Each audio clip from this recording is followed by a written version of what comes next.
From the Earth to the Moon by Jules Verne. Recording by Patterson. Chapter 1. The Gun Club. During the War of the Rebellion, a new and influential club was established in the city of Baltimore in the state of Maryland. It is well known with what energy the taste for military matters became developed among the nation of ship owners, shopkeepers, and mechanics. Simple tradesmen jumped their counters to become extemporized captains, colonels, and generals, without having ever passed the school of instruction at West Point. Nevertheless, they quickly rivaled their compeers of the old continent, and, like them, carried off victories by dint of lavish expenditure in ammunition, money, and men. But the point in which the Americans singularly distanced the Europeans was in the science of gunnery. Not, indeed, that their weapons retained a higher degree of perfection than theirs, but that they exhibited unheard-of dimensions, and consequently attained hitherto unheard-of ranges. In point of grazing, plunging, oblique, or enfilading, or point-blank firing, the English, French, and Prussians have nothing to learn, but their cannon, howitzers, and mortars are mere pocket pistols compared with the formidable engines of the American artillery. This fact need surprise no one. The Yankees, the first mechanicians in the world, are engineers, just as the Italians are musicians and the Germans metaphysicians, by right of birth. Nothing is more natural, therefore, than to perceive them applying their audacious ingenuity to the science of gunnery. Witness the marvels of Perrott, Dahlgren, and Rodman. The Armstrong, Palliser, and Beaulieu guns were compelled to bow before their transatlantic rivals. Now when an American has an idea, he directly seeks a second American to share it. If there be 3, they elect a president and 2 secretaries. Given 4, they name a keeper of records, and the office is ready for work. 5, they convene a general meeting, and the club is fully constituted. So things were managed in Baltimore. The inventor of a new cannon associated himself with the caster and the borer. Thus was formed the nucleus of the Gun Club. In a single month after its formation, it numbered 1,833 effective members, and 30,565 corresponding members. One condition was imposed on a sine qua non upon every candidate for admission into the association, and that was the condition of having designated, or, more or less, perfected a cannon, or, in default of a cannon, at least a firearm of some description. It may, however, be mentioned that mere inventors of revolvers, fire-shooting carbines, and similar small arms met with little consideration. Artillerists always command the chief place of favor.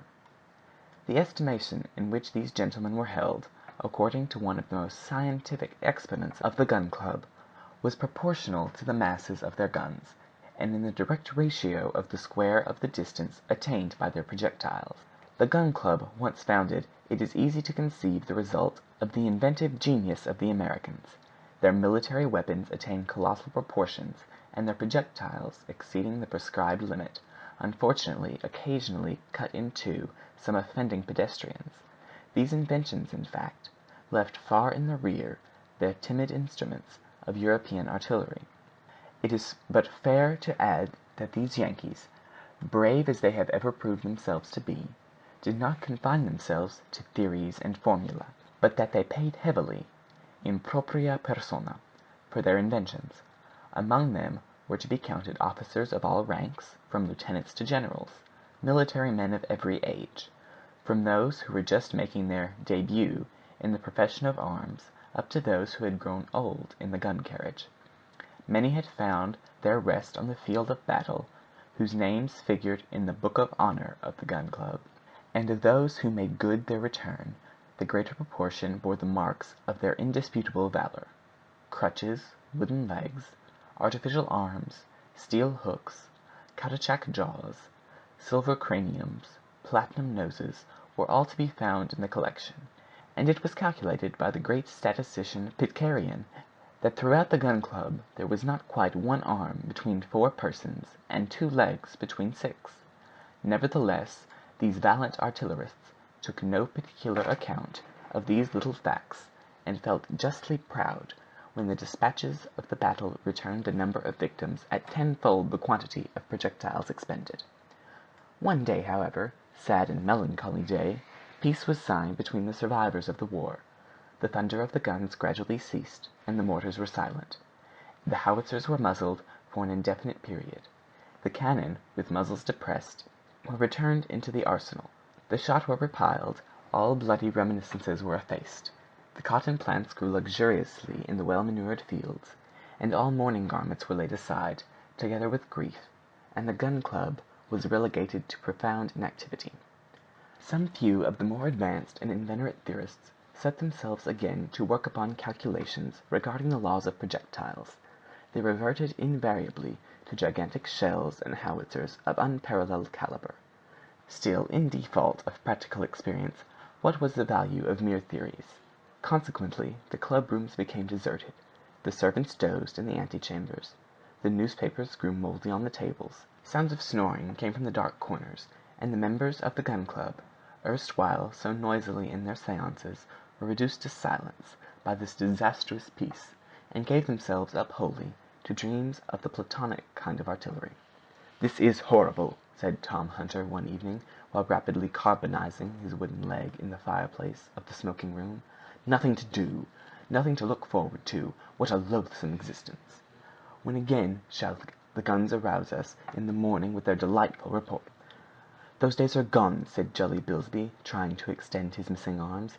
"It was delightful once upon a time. One invented a gun, and hardly was it cast when one hastened to try it in the face of the enemy. Then one returned to camp with a word of encouragement from Sherman or a friendly shake of the hand from McClellan. But now the generals are gone back to their counters, and in place of projectiles they dispatch bales of cotton. By Jove! The future of gunnery in America is lost." "Aye, and no roaring prospect," continued the famous James T. Maston, scratching with his steel hook his gutta percha cranium.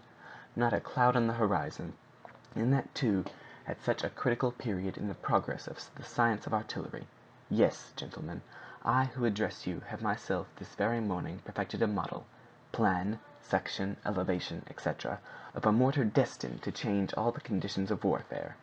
"No, it is not possible," replied Tom Hunter, his thoughts reverting involuntarily to a former invention of the Honorary J. T. Maston, by which at its first trial he had succeeded in killing 337 people. "Fact," replied he. "Still, what is the use of so many studies worked out, so many difficulties vanquished? It's mere waste of time. The New World seems to have made up its mind to live in peace, and our bellicose tribune predicts some approaching catastrophes arising out of this scandalous increase of population." "Nevertheless," replied Colonel Blomsberry, "they are always struggling in Europe to maintain the principle of nationalities." "Well?" "Well, there seems to be some field of enterprise down there, and if they would accept our services—" "What are you dreaming of?" screamed Bilsby. "Work at a gunnery for the benefit of foreigners?" "That would be better than doing nothing here," returned the colonel. "Quite so," said J. T. Maston. "But still we need not dream of that expedient." "And why not?" demanded the colonel. "Because their ideas of progress in the Old World are contrary to our American habits of thought. Those fellows believe that one can't become a general without having served first at his ensign, which is as much as to say that one can't point a gun without having first cast it oneself." "Ridiculous!" replied Tom Hunter, whittling with his bowie knife the arms of his easy chair. "But if that be the case there, all that is left for us is to plant tobacco and distill whale oil." "What!" roared J. T. Maston. "Shall we not employ these remaining years of our life in perfecting firearms? Shall there never be a fresh opportunity of trying the ranges of projectiles? Shall the air never again be lighted with the glare of our guns? No international difficulty ever arise to enable us to declare war against some transatlantic power? Shall not the French seek one of our steamers, or the English, in defiance of the rights of nations, hang a few of our countrymen?" "No such luck," replied Colonel Blomsberry. Nothing of the kind is likely to happen, and even if it did, we should not profit by it. American susceptibility is fast declining, and we are all going to the dogs." "It is too true," replied J.T. Maston, with fresh violence. "There are 1,000 grounds for fighting, and yet we don't fight. We save up our arms and legs for the benefit of nations who don't know what to do with them. But stop! Without going out of one's way to find a cause for war. Did not North America once belong to the English?" "Undoubtedly," replied Dom Hunter, stamping his crutch with fury. "Well, then," replied J.T. Maston, "why should not England in her turn belong to America?" "It would be but just and fair," replied Colonel Blomsberry. "Go and propose it to the President of the United States," cried J.T. Maston, "and see how he will receive it." "Bah!" growled Bilsby, between the 4 teeth which the war had left him. "That will never do." "By Jove!" cried J.T. Maston, "he mustn't count on my vote at the next election." "Nor on ours," replied unanimously all the bellicose invalids. "Meanwhile," replied J.T. Maston, "allow me to say that, if I cannot get an opportunity to try my new mortars on a real field of battle, I shall say good bye to the members of the Gun Club, and go and bury myself in the prairies of Arkansas." "In that case we will accompany you," cried the others. Matters were in this unfortunate condition, and the club was threatened with approaching dissolution, when an unexpected circumstance occurred to prevent so deplorable a catastrophe. On the morrow after this conversation every member of the association received a sealed circular couched in the following terms: Baltimore, October 3rd. The President of the Gun Club has the honor to inform his colleagues that at the meeting of the 5th instant he will bring before them a communication of an extremely interesting nature. He requests, therefore, that they will make it convenient to attend in accordance with the present invitation. Very cordially, M.P. Barbicane, P.G.C. Chapter 2. President Barbicane's Communication. On the 5th of October, at 8 p.m., a dense crowd pressed toward the saloons of the Gun Club at No. 21 Union Square. All the members of the association resident in Baltimore attended the invitation of their president. As regards the corresponding members, notices were delivered by hundreds throughout the streets of the city, and, large as was the great hall, it was quite inadequate to accommodate the crowd of savants. They overflowed into the adjoining rooms, down the narrow passages, and into the outer courtyards. There they ran against the vulgar herd, who pressed up to the doors, each struggling to reach the front ranks, all eager to learn the nature of the important communication of President Barbicane, all pushing, squeezing, crushing with that perfect freedom of action which is so peculiar to the masses when educated in ideas of self-government. On that evening, a stranger who might have chanced to be in Baltimore could not have gained admission for love or money into the great hall. That was reserved exclusively for resident or corresponding members. No one else could possibly have obtained a place, and the city magnates, municipal councilors, and select men were compelled to mingle with the mere townspeople in order to catch stray bits of news from the interior. Nevertheless, the vast hall presented a curious spectacle. Its immense area was singularly adapted to the purpose.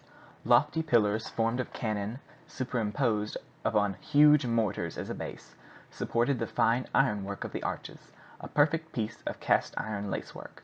Trophies of blunderbusses, matchlocks, arquebuses, carabines, and all kinds of firearms, ancient and modern, were picturesquely interlaced against the walls. The gas lit up in full glare myriads of revolvers grouped in the form of lustres, while groups of pistols and candelabra, formed of muskets bound together, completed this magnificent display of brilliance. Models of cannon, bronze castings, sight covered with dents, plates battered by the shots of the Gun Club, assortments of ramers and sponges, chaplets of shells, wreaths of projectiles, garlands of howitzers, in short, all the apparatus of the artillerist, enchanted the eye by this wonderful arrangement, and induced a kind of belief that their real purpose was ornamental rather than deadly. At the further end of the saloon, the president, assisted by 4 secretaries, occupied a large platform. His chair, supported by a carved gun carriage, was modeled upon the ponderous proportions of a 32-inch mortar. It was pointed at an angle of 90 degrees and suspended upon trunkens, so that the president could balance himself upon it as upon a rocking chair, a very agreeable fact in the very hot weather. Upon the table, a huge iron plate, supported upon 6 carrombes, stood an inkstand of exquisite elegance, made of a beautifully chased Spanish piece, and a sonnet, which, when required, would give forth a report equal to that of a revolver. During violent debates, this novel kind of bell scarcely sufficed to drown out the clamor of these excitable artillerists. In front of the table benches, arranged in zigzag form, like the circumvallations of a retrenchment, formed a succession of bastions and curtains, set apart for the use of the members of the club. On this especial evening, one might say, all the world was on the ramparts. The president was sufficiently well known, however, for all to be assured that he would not put his colleagues to discomfort without some very strong motive. Impey Barbicane was a man of 40 years of age, calm, cold, austere, of a singularly serious and self-contained demeanor, punctual as a chronometer, of imperturbable temper and immovable character, by no means chivalrous, yet adventurous withal, and always bringing practical ideas to bear upon the very rashest enterprises. An essentially New Englander, a northern colonist, a descendant of the anti-Stuart Roundheads, and the implacable enemy of the gentlemen of the South, those ancient cavaliers of the mother country. In words, he was a Yankee to the backbone. Barbicane had made a large fortune as a timber merchant. Being nominated director of artillery during the war, he provided himself fertile in invention. Bold in his conceptions, he contributed powerfully to the progress of that arm and gave an immense impetus to experimental researches. He was personage of the middle height, having, by a rare exception to the Gun Club, all his limbs complete. His strongly marked features seemed drawn by square and rule, and if it be true that in order to judge a man's character one must look at his profile, Barbicane, so examined, exhibited the most certain indications of energy, audacity, and sang-froid. At this moment he was sitting in his armchair, silent, absorbed, lost in reflection, sheltered up under his high-crowned hat, a kind of black cylinder which always seemed firmly screwed upon the head of an American. Just when the deep-toned clock in the great hall struck 8, Barbicane, as if he had been set in motion by a spring, raised himself up. A profound silence ensued, and the speaker, in a somewhat emphatic tone of voice, commenced as follows: "My brave colleagues, too long already a paralyzing peace has plunged the members of the Gun Club into deplorable inactivity. After a period of years full of incidents, we have been compelled to abandon our labors and to stop short on the road of progress. I do not hesitate to state, baldly, that any war which would recall us to arms would be welcome." Tremendous applause. "But war, gentlemen, is impossible under existing circumstances, and, however we may desire it, many years may elapse before our cannon shall again thunder in the field of battle. We must make up our minds, then, to seek in another train of ideas some field for the activity which we will all pine for." The meeting felt that the president was now approaching the critical point, and redoubled their attention accordingly. "For some months past, my brave colleagues," continued Barbicane, "I have been asking myself whether, while confining ourselves to our own particular objects, we could not enter upon some grand experiment worthy of the 19th century, and whether the progress of artillery science would not enable us to carry it out to a successful issue. I have been considering work, calculating, and the result of my studies is the conviction that we are safe to succeed in an enterprise which to any other country would appear wholly impracticable. This project, the result of long elaboration, is the object of my present communication. It is worthy of yourselves, worthy to the antecedents of the Gun Club, and it cannot fail to make some noise in the world." A thrill of excitement ran through the meeting. Barbicane, having by a rapid movement firmly fixed his hat upon his head, calmly continued this harangue: "There is no one among you, my brave colleagues, who has not seen the moon, or, at least, heard speak of it. Don't be surprised if I am about to discourse to you regarding the Queen of the Night. It is perhaps reserved for us to become the Columbuses of this unknown world.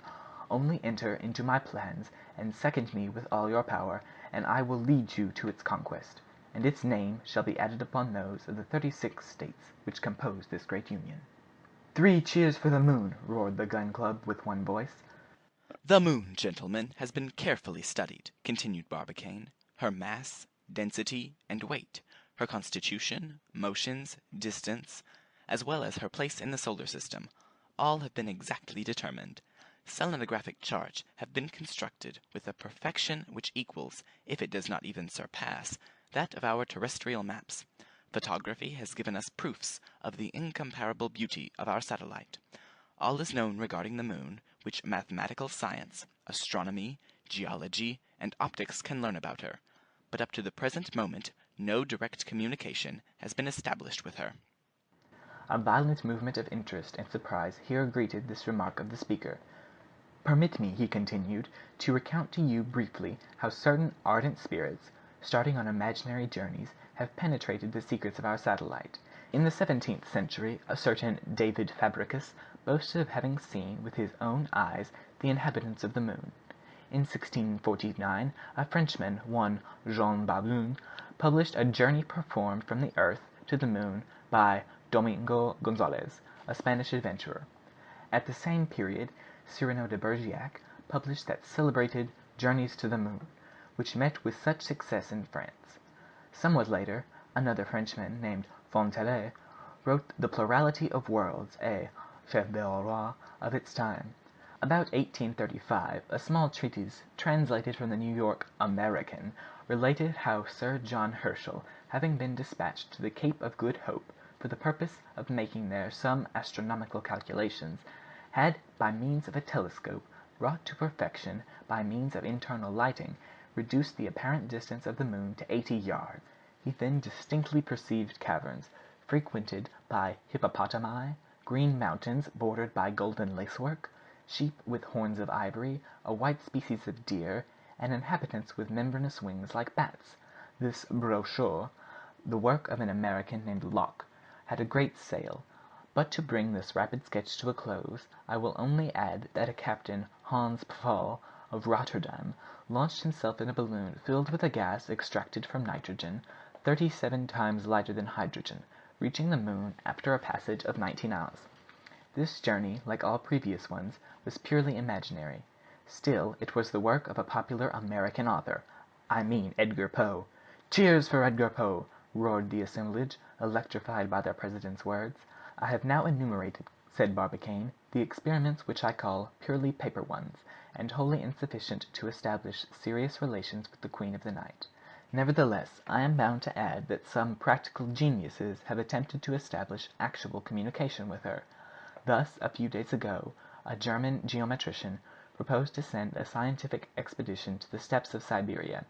There, on those vast plains, they were to describe enormous geometric figures, drawn in characters of reflecting luminosity, among which was the proposition regarding the square of the hypotenuse, commonly called the Ass's Bridge by the French. Every intelligent being, said the geometrician, must understand the scientific meaning of that figure. The Selenites, do they exist, will respond by a similar figure, and, a communication being thus once established, it will be easy to form an alphabet which will enable us to converse with the inhabitants of the moon." So spoke the German geometrician, but his project was never put into practice, and so, up to the present day, there is no bond in existence between the earth and her satellite. It is reserved for the practical genius of Americans to establish a communication with the sidereal world. The means of arriving thither are simple, easy, certain, infallible, and that is the purpose of my present proposal." A storm of acclamations greeted these words. There was not a single person in the whole audience who was not overcome, carried away, lifted out of himself by the speaker's words. Long continued applause resounded from all sides. As soon as the excitement had partially subsided, Barbicane resumed his speech in a somewhat graver voice. "You know," said he, "what progress artillery science has made during these last few years, and what a degree of perfection firearms of every kind have reached. Moreover, you are well aware that, in general terms, the resisting power of cannon and the expansive forces of gunpowder are practically unlimited. Well, starting from this principle, I asked myself whether, supposing sufficient apparatus could be obtained constructed upon the conditions of ascertained resistance, it might not be possible to project a shot up to the moon." At these words a murmur of amazement escaped from 1,000 panting chests. Then succeeded a moment of perfect silence, resembling that profound stillness which precedes the bursting of a thunderstorm. In point of fact, a thunderstorm did peal forth, but it was the thunder of applause, or cries, and of uproar which made the very hall tremble. The president attempted to speak, but could not. It was fully 10 minutes before he could make himself heard. "Suffer me to finish," he calmly continued. "I have looked at the question in all its bearings. I have resolutely attacked it, and by incontrovertible calculations I find that a projectile endowed with an initial velocity of 12,000 yards per second and aimed at the moon must necessarily reach it. I have the honor, my brave colleagues, to propose a trial of this little experiment." Chapter 3. Effect of the President's Communication. It is impossible to describe the effect produced by the last words of the honorable president. The cries, the shouts, the succession of roars, hurrahs, and all the varied vociferations which the American language is capable of supplying. It was a scene of indescribable confusion and uproar. They shouted, they clapped, they stamped on the floor of the hall. All the weapons in the museum, discharged at once, could not have more violently set in motion the waves of sound. One need not be surprised at this. There are some cannoneers nearly as noisy as their own guns. Barbicane remained calm in the midst of this enthusiastic clamor. Perhaps he was desirous of addressing a few more words to his colleagues, for by his gestures he demanded silence, and his powerful alarum was worn out by its violent reports. No attention, however, was paid to his request. He was presently torn from his seat and passed from the hands of his faithful colleagues into the arms of a no less excited crowd. Nothing can astound an American. It has often been asserted that the word impossible is not a French one. People have evidently been deceived by the dictionary. In America, all is easy, all is simple, and as for mechanical difficulties, they are overcome before they arise. Between Barbicane's proposition and its realization, no true Yankee would have allowed even the semblance of a difficulty to be possible. A thing with them is no sooner said than done. The triumphal progress of the president continued throughout the evening. It was a regular torchlight procession. Irish, Germans, Scotch, all the heterogeneous units which make up the population of Maryland shouted in their respective vernaculars, and the vivas, hurrahs, and bravos were intermingled in inexpressible enthusiasm. Just at this crisis, as though she comprehended all this agitation regarding herself, the moon shone forth with serene splendor, eclipsing by her intense illumination all the surrounding lights. The Yankees all turned their gaze toward her resplendent orb, kissed their hands, called her by all kinds of endearing names. Between 8 o'clock and midnight, one optician in Jones Fall Street made his fortune by the sale of opera glasses. Midnight arrived, and the enthusiasm showed no signs of diminution. It spread equally among all classes of citizens. Men of science, shopkeepers, merchants, porters, chairmen, as well as greenhorns, were stirred in their innermost fibers. A national enterprise was at stake. The whole city, high and low, the quays bordering the Patapsco, the ships lying in the basins, disgorged a crowd drunk with joy, gin, and whiskey. Everyone chattered, argued, discussed, disputed, applauded, from the gentleman lounging upon the bar-room set with his tumbler of sherry cobbler before him, down to the waterman who got drunk upon his knock-me-down in the dingy taverns of Fell Point. About 2 a.m., however, the excitement began to subside. President Barbicane reached his house, bruised, crushed, and squeezed almost to a mummy. Hercules could not have resisted a similar outbreak of enthusiasm. The crowd gradually deserted the squares and streets. The 4 railways from Philadelphia and Washington, Harrisburg and Wheeling, which converge at Baltimore, whirled away the heterogeneous population to the 4 corners of the United States, and the city subsided into comparative tranquillity. On the following day, thanks to the telegraph wires, 500 newspapers and journals, daily, weekly, monthly, or bi-monthly, all took up the question. They examined it under all its different aspects, physical, meteorological, economical, or moral, upon its bearings on politics or civilization. They debated whether the moon was a finished world, or whether it was destined to undergo any further transformation.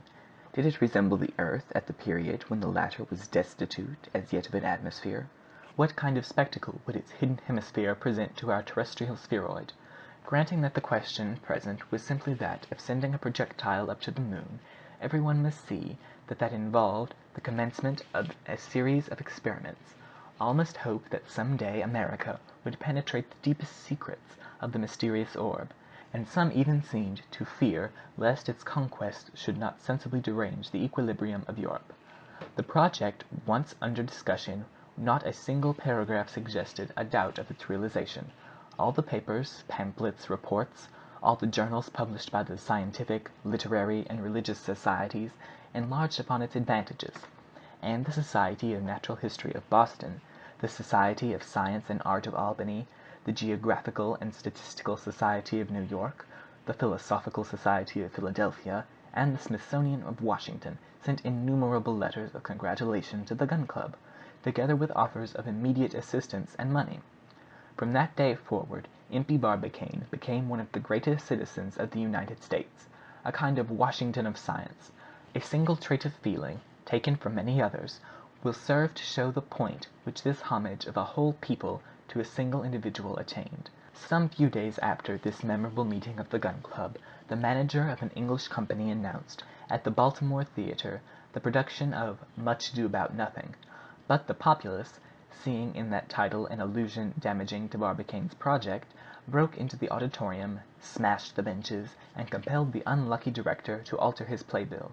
Being a sensible man, he bowed to the public will, and replaced the offending comedy by As You Like It, and for many weeks he realized fabulous profits.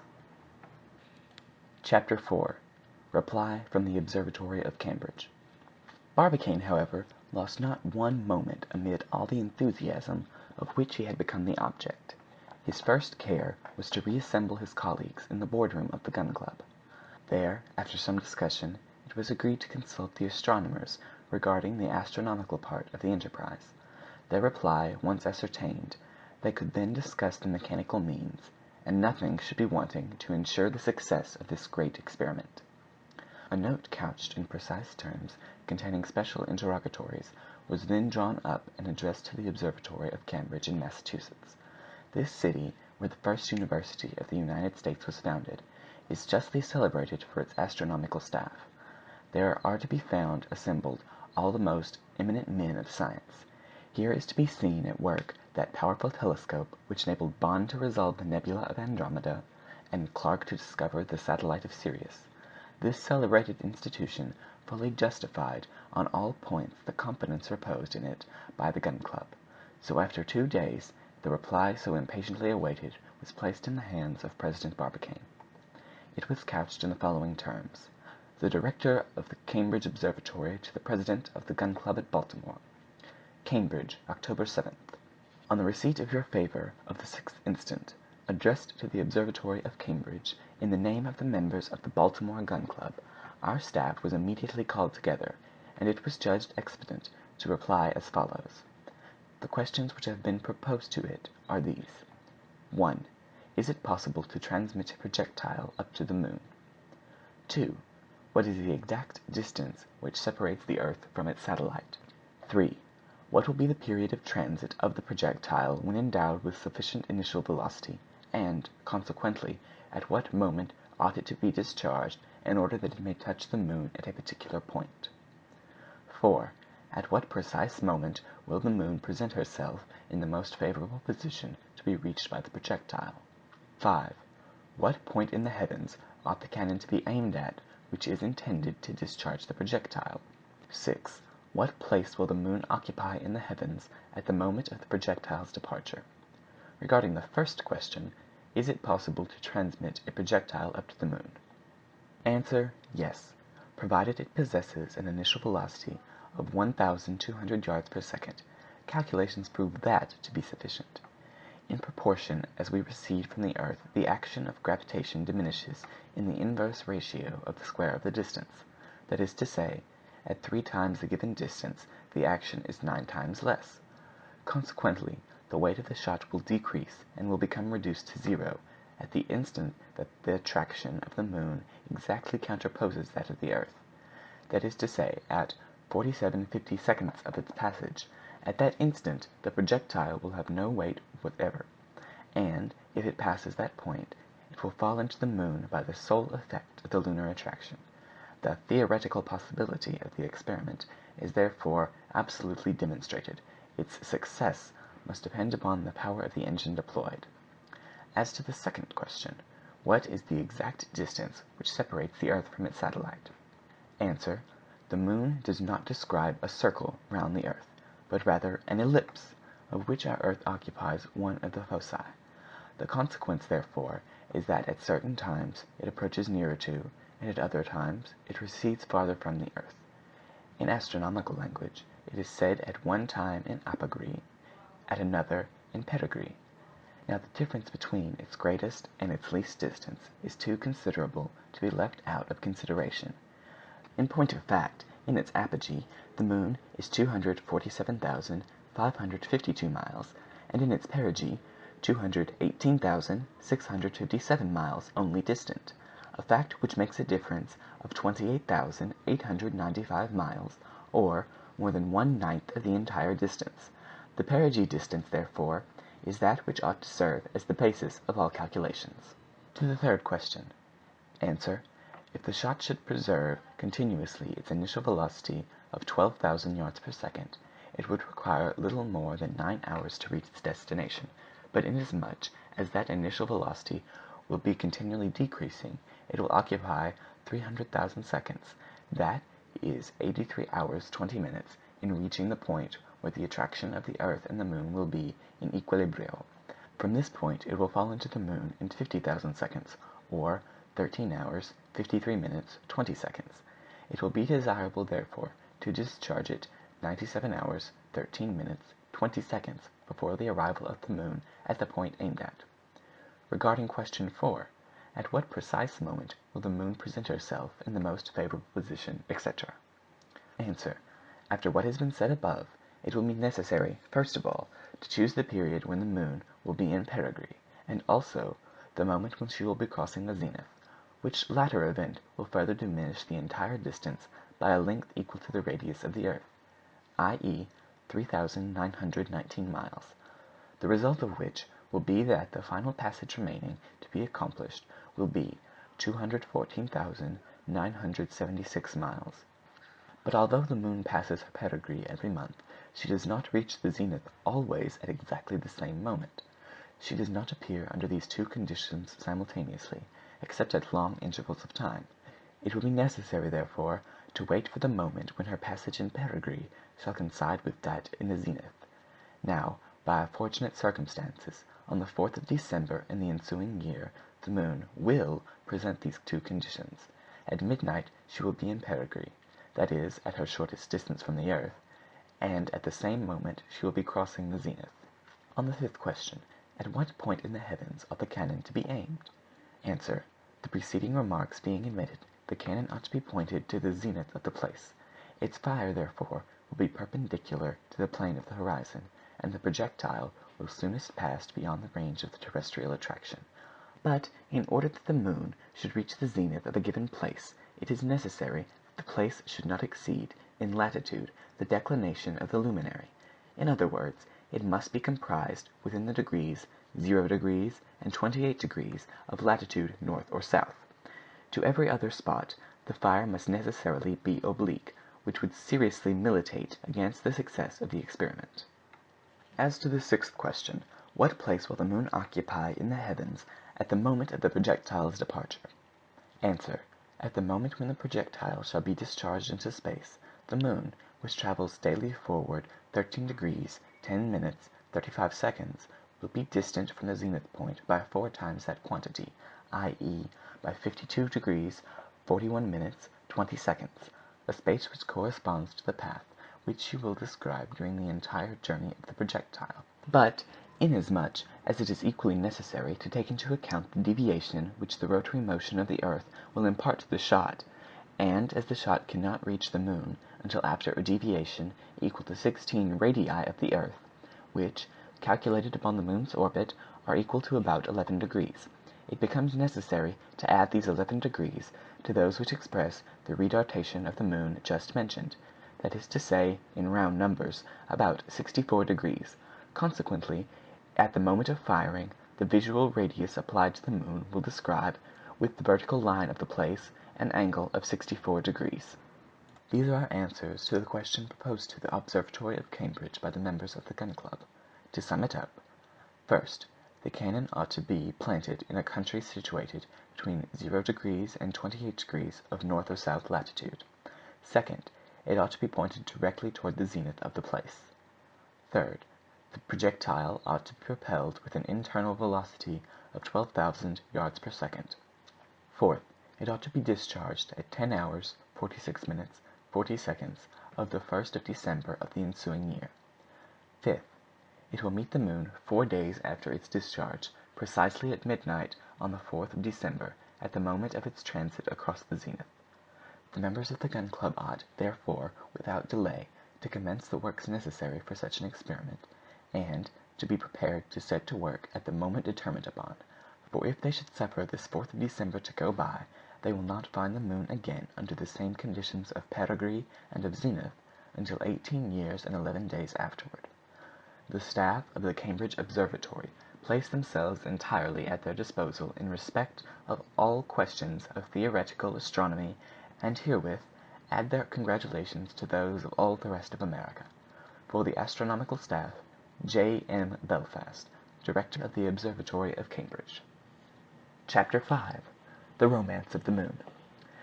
An observer endued with an infinite range of vision, and placed in that unknown center around which the entire world revolves, might have beheld myriads of atoms filling all space during that chaotic epoch of the universe. Little by little, as ages went on, a change took place. A general law of attraction manifested itself, to which the hitherto errant atoms became obedient.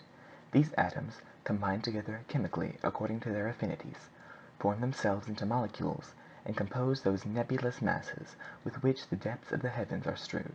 These masses became immediately endued with a rotary motion around their own central point. This center, formed of indefinite molecules, began to revolve around its own axis during its gradual condensation. Then, following the immutable laws of mechanics, in proportion as its bulk diminished by condensation, its rotary motion became accelerated, and these two effects continuing, the result was the formation of one principal star, the center of the nebulous mass. By attentively watching, the observer would then have perceived the other molecules of the mass, following the example of this central star, become likewise condensed by gradual accelerated rotation, and gravitating round it in the shape of innumerable stars. Thus was formed the nebulae, of which astronomers have reckoned up nearly 5,000. Among these 5,000 nebulae there is one which has received the name of the Milky Way, and which contains 18 millions of stars, each of which has become the center of a solar world. If the observer had then specially directed his attention to one of the more humble and less brilliant of these stellar bodies, a star of the 4th class, that which is arrogantly called the sun, all the phenomena to which the formation of the universe is to be ascribed would have been successfully fulfilled before his eyes. In fact, he would have perceived this sun, and yet in the gaseous state, and composed of moving molecules, revolving round its axis in order to accomplish its work of concentration. This motion, faithful to the laws of mechanics, would have been accelerated with the diminution of its volume, and a moment would have arrived when the centrifugal force would have overpowered the centripetal, which causes the molecules all to tend toward the center. Another phenomenon would now have passed before the observer's eye, and the molecules situated on the plane of the equator, escaping like a stone from a sling of which the cord had suddenly snapped, would have formed around the sun sundry concentric rings resembling that of Saturn. In their turn again, these rings of cosmical matter, excited by a rotary motion about the central mass, would have been broken up and decomposed into secondary nebulocytes, that is to say, into planets.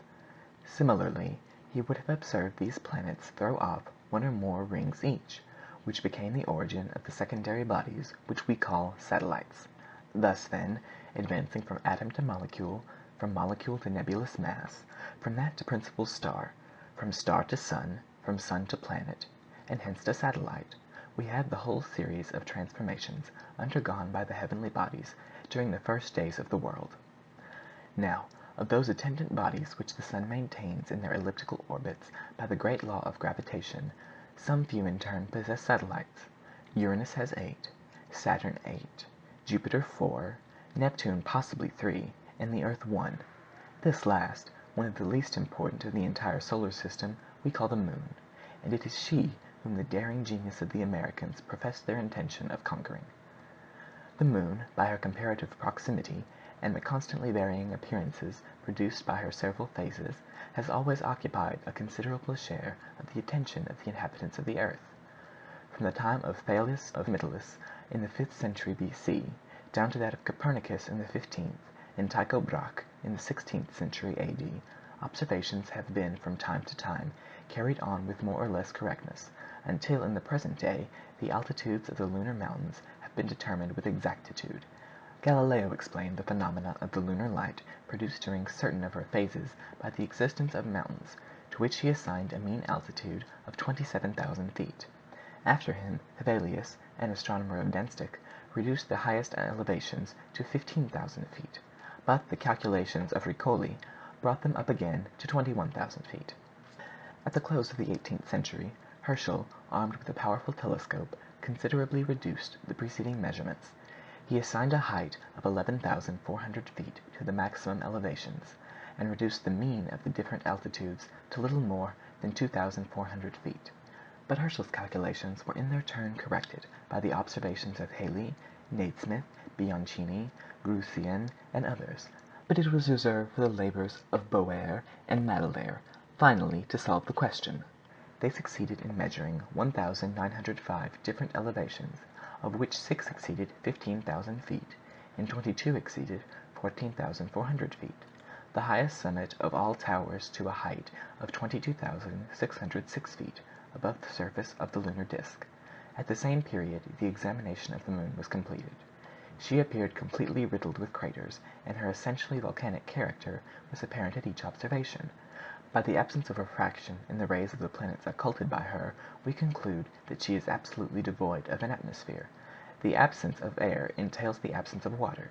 It became therefore manifest that selenites, to support life under such conditions, must possess a special organization of their own, must differ remarkably from the inhabitants of the earth. At length, thanks to modern art, instruments of still higher perfection searched the moon without intermission, not leaving a single point of her surface unexplored, and, notwithstanding that her diameter measures 2,150 miles, her surface equals the 1/15th part of that of our globe, and her bulk the 1/49th part of that of the terrestrial spheroid. Not one of her secrets was able to escape the eyes of the astronomers, and these skilful men of science carried to an even greater degree their prodigious observations. Thus they remarked that, during full moon, the disk appeared scored in certain parts with white lines, and during these phases with black. On prosecuting the study of these with still greater precision, they succeeded in obtaining an exact account of the nature of these lines. They were long and narrow furrows sunk between parallel ridges, bordering generally upon the edges of the craters. Their length varied between 10 and 100 miles, and their width was about 1,600 yards. Astronomers called them chasms, but they could not get any further. Whether these chasms were the dried-up beds of ancient rivers or not, they were unable to thoroughly ascertain. The Americans, among others, hoped one day or other to determine this geological question. They also undertook to examine the true nature of that system of parallel ramparts discovered on the moon's surface by Grützian, a learned professor of Munich, who considered them to be a system of fortifications thrown up by the Selenitic engineers. These 2 points, yet obscure, as well as others, no doubt, could not be definitely settled except by direct communication with the moon. Regarding the degree of intensity of its light, there was nothing more to learn on this point. It was known that it is 300,000 times weaker than that of our sun, and that its heat has no appreciable effect upon the thermometer. As to the phenomenon known as the ashy light, it is explained naturally by the effect of the transmission of the solar rays from the earth to the moon, which gives the appearance of completeness to the lunar disk, while it presents itself under the crescent form during its first and last phases. Such was the state of knowledge acquired regarding the earth's satellite, which the Gun Club undertook to perfect in all its aspects, cosmographic, geological, political, and moral. Chapter 6. Permissive Limits of Ignorance and Belief in the United States. The immediate result of Barbicane's proposition was to place upon the orders of the day all the astronomical facts relative to the Queen of the Night. Everybody set to work to study assiduously. one would have thought that the moon had just appeared for the first time, and that no one had ever before caught a glimpse of her in the heavens. The papers received all the old anecdotes in which the son of wolves played a part. They recalled the influences which the ignorance of past ages ascribed to her. In short, all America was seized with selenomania, or had become mood-mad. The scientific journals, for their part, dealt more especially with the questions which touched upon the enterprise of the Gun Club. The letter of the Observatory of Cambridge was published by them, and commented on with unreserved approval.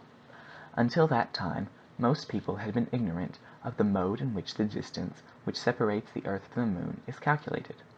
They took advantage of this fact to explain to them that this distance was obtained by measuring the parallax of the moon. The term parallax proving caviar to the general, they further explained that it meant the angle formed by the inclination of two straight lines drawn from either extremity of the earth's radius to the moon. On doubts being expressed as to the correctness of this method, they immediately proved that not only was the mean distance 234,347 miles, but that astronomers could not possibly be in error in their estimates by more than 70 miles either way. To those who were not familiar with the motions of the moon, they demonstrated that she possesses two distinct motions, the first being that of rotation upon her axis, the second being that of revolution round the earth, accomplishing both together in an equal period of time, that is to say, in 27 1/3 days. The motion of rotation is that which produces day and night on the surface of the moon, save that there is only 1 day and 1 night in the lunar month, each lasting 354 1/3 hours. But, happily for her, the face turned toward the terrestrial globe is illuminated by it with an intensity equal to that of 14 moons. As to the other face, always invisible to us, it has of necessity 354 hours of absolute night, tempered only by that pale glimmer which falls upon it from the stars.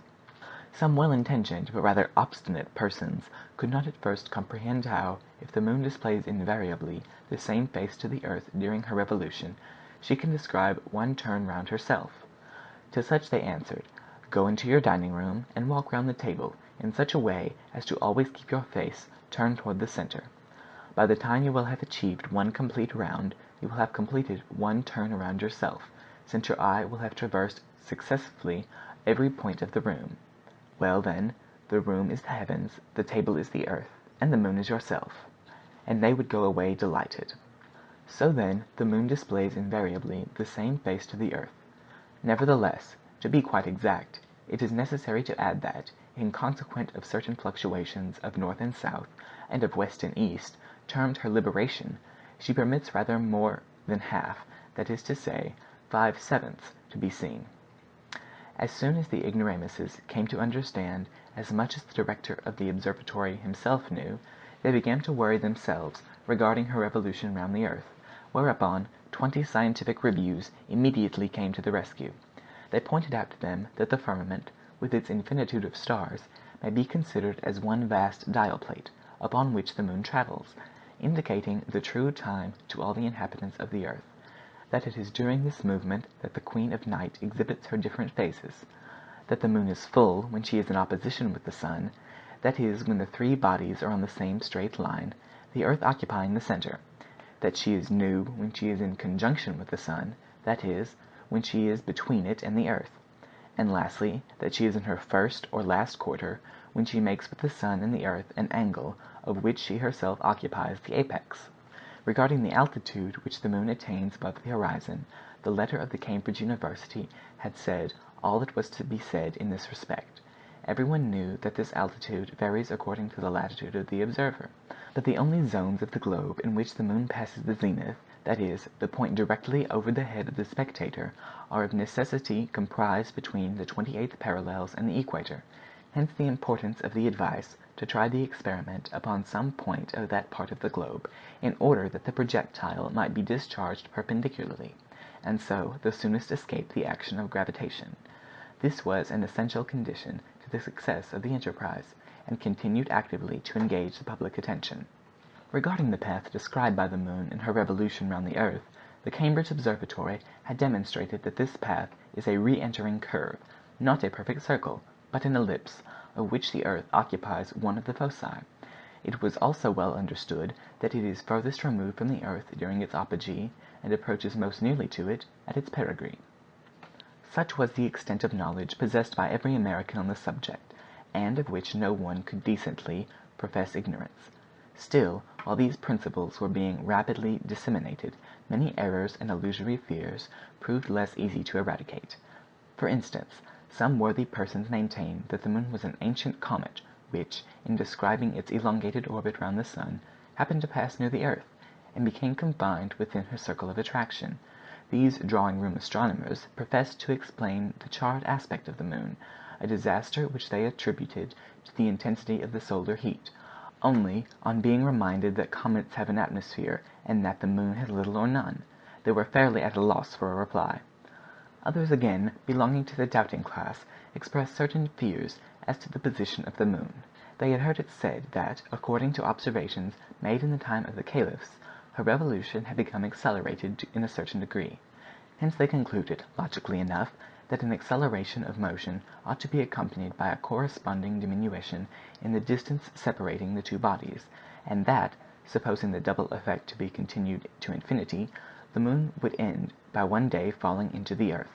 However, they became reassured as to the fate of future generations on being apprised that, according to the calculations of Laplace, this acceleration of motion is confined within very restricted limits, and that a proportional diminution of speed would be certain to succeed it. So then, the stability of the solar system would not be deranged in ages to come. There remains but the third class, the superstitious. These worthies were not content merely to rest in ignorance. They must know all about things which had no existence whatsoever, and as to the moon, they had long known all about her. One set regarded her disk as a polished mirror, by means of which people could see each other from different points of the earth and interchange their thoughts. Another set pretended that out of 1,000 new moons that had been observed, 950 had been attended with remarkable disturbances, such as cataclysms, revolutions, earthquakes, the deluge, etc. Then they believed in some mysterious influence exercised by her over human destinies, that every Selenite was attached to some inhabitant of the earth by a tie of sympathy. They maintained that the entire vital system is subject to her control, etc. But in time the majority renounced these vulgar errors, and espoused the true side of the question.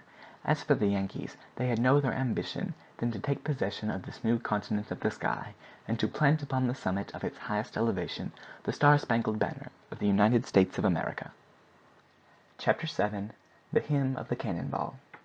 The Observatory of Cambridge, in its memorable letter, had treated the question from a purely astronomical point of view. The mechanical part still remained. President Barbicane had, without loss of time, nominated a working committee of the Gun Club. The duty of this committee was to resolve the three grand questions of the cannon, the projectile, and the powder.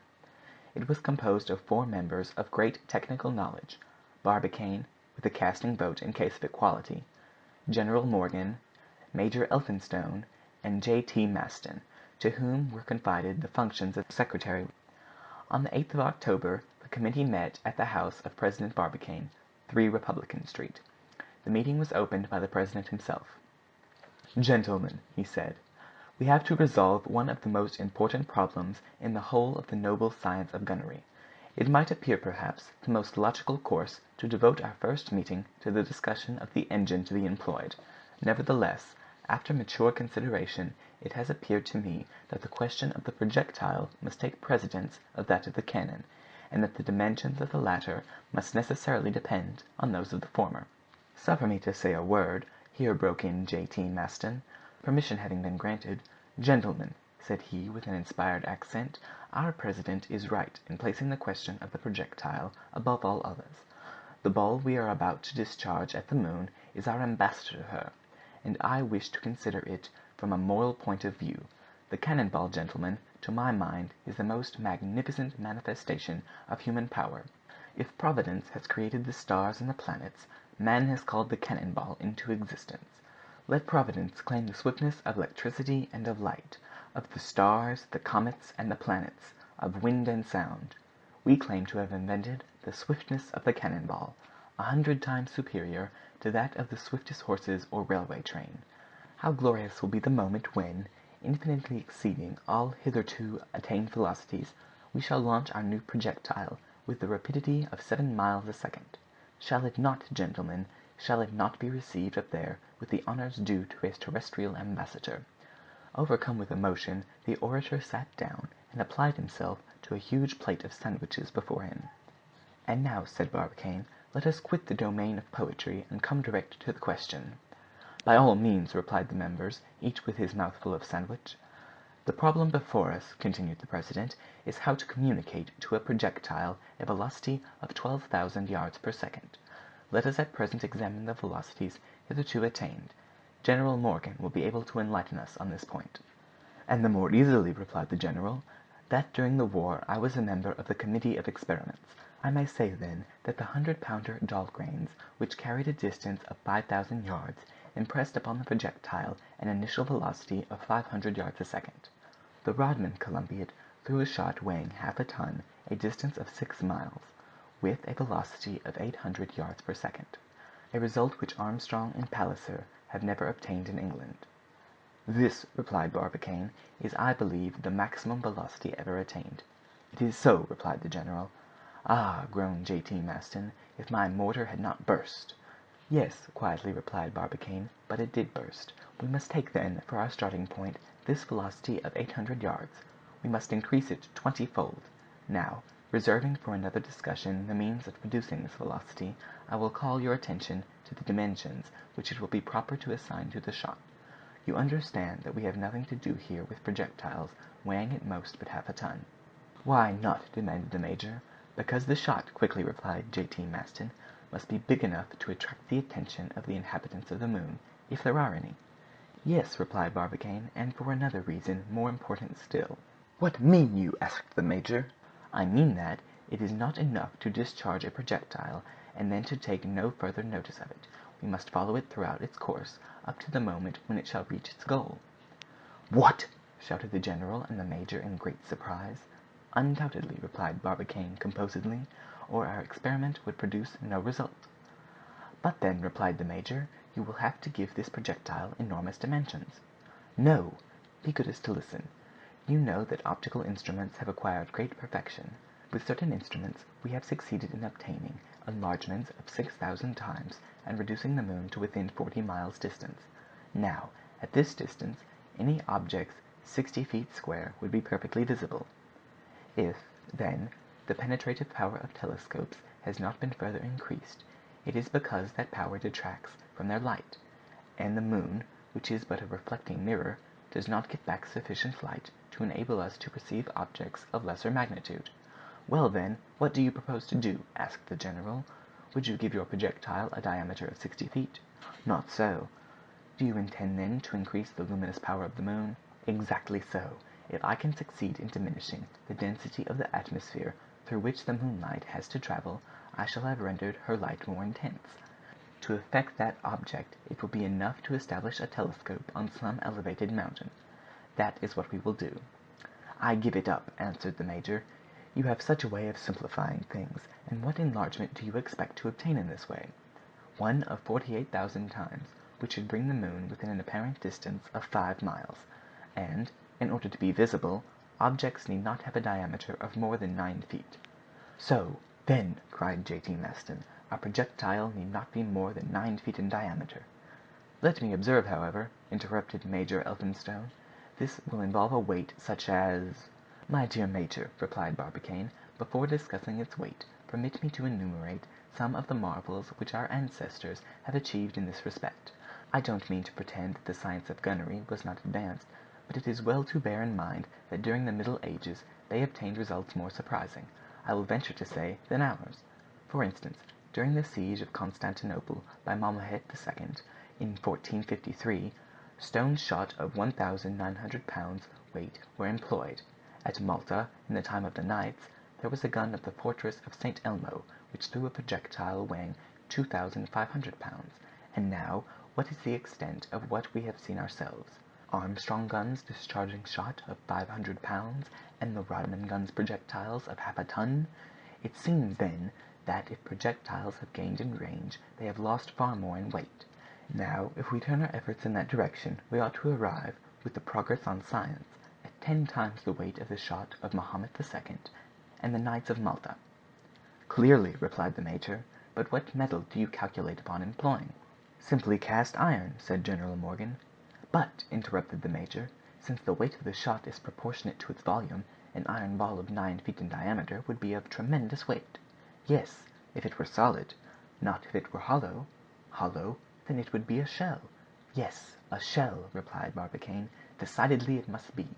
A solid shot of 108 inches would weigh more than 200,000 pounds, a weight evidently far too great. Still, as we must reserve a certain stability for our projectile, I propose to give it a weight of 20,000 pounds. What, then, will be the thickness of the sides? asked the major. If we follow the usual proportion, replied Morgan, a diameter of 108 inches would require sides of 2 feet thickness, or less. That would be too much, replied Barbicane, for you will observe that the question is not that of a shot intended to pierce an iron plate. It will suffice to give its sides strong enough to resist the pressure of the gas. The problem, therefore, is this: what thickness ought a cast iron shell to have in order not to weight more than 20,000 pounds?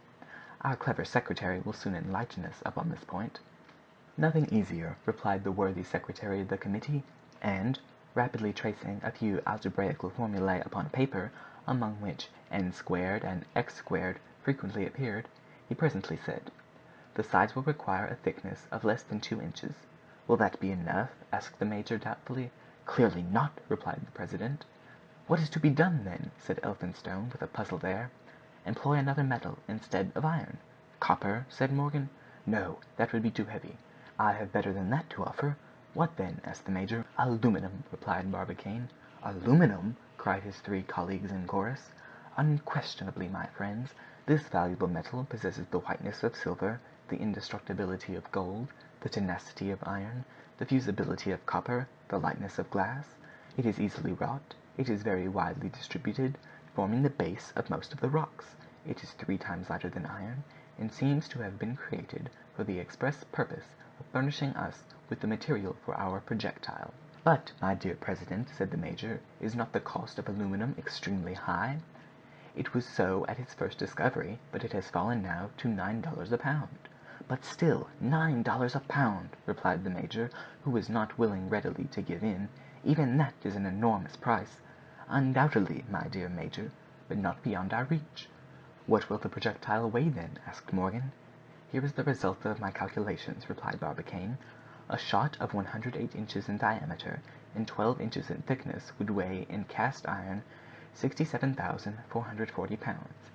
Cast in aluminum, its weight will be reduced to 19,250 pounds." "Capital!" cried the major. "But do you know that, at $9 a pound, this projectile will cost $173,050. "I know it quite well. But fear not, my friends, the money will not be wanting for our enterprise. I will answer for it. Now what say you to aluminum, gentlemen?" "Adopted!" replied the 3 members of the committee. So ended the first meeting. The question of the projectile was definitely settled. Chapter 8. History of the Cannon. The resolutions passed at the last meeting produced a great effect out of doors. Timid people took fright at the idea of a shot weighing 20,000 pounds being launched into space. They asked what cannon could ever transmit a sufficient velocity to such a mighty mass. The minutes of the second meeting were destined triumphantly to answer such questions. The following evening the discussion was renewed. "My dear colleagues," said Barbicane, without further preamble, "the subject now before us is the construction of the engine, its length, its composition, and its weight. It is probable that we shall end by giving it gigantic dimensions, but however great may be the difficulties in the way, our mechanical genius will readily surmount them. Be good enough, then, to give me your attention, and do not hesitate to make objections at the close. I have no fear of them. The problem before us is how to communicate an initial force of 12,000 yards per second to a shell of 108 inches in diameter, weighing 20,000 pounds. Now, when a projectile is launched into space, what happens to it? It is acted upon by 3 independent forces: the resistance of the air, the attraction of the earth, and the force of impulsion with which it is endowed. Let us examine these 3 forces. The resistance of the air is of little importance. The atmosphere of the earth does not exceed 40 miles. Now, with the given rapidity, the projectile will have traversed this in 5 seconds, and the period is too brief for the resistance of the medium to be regarded otherwise than as insignificant.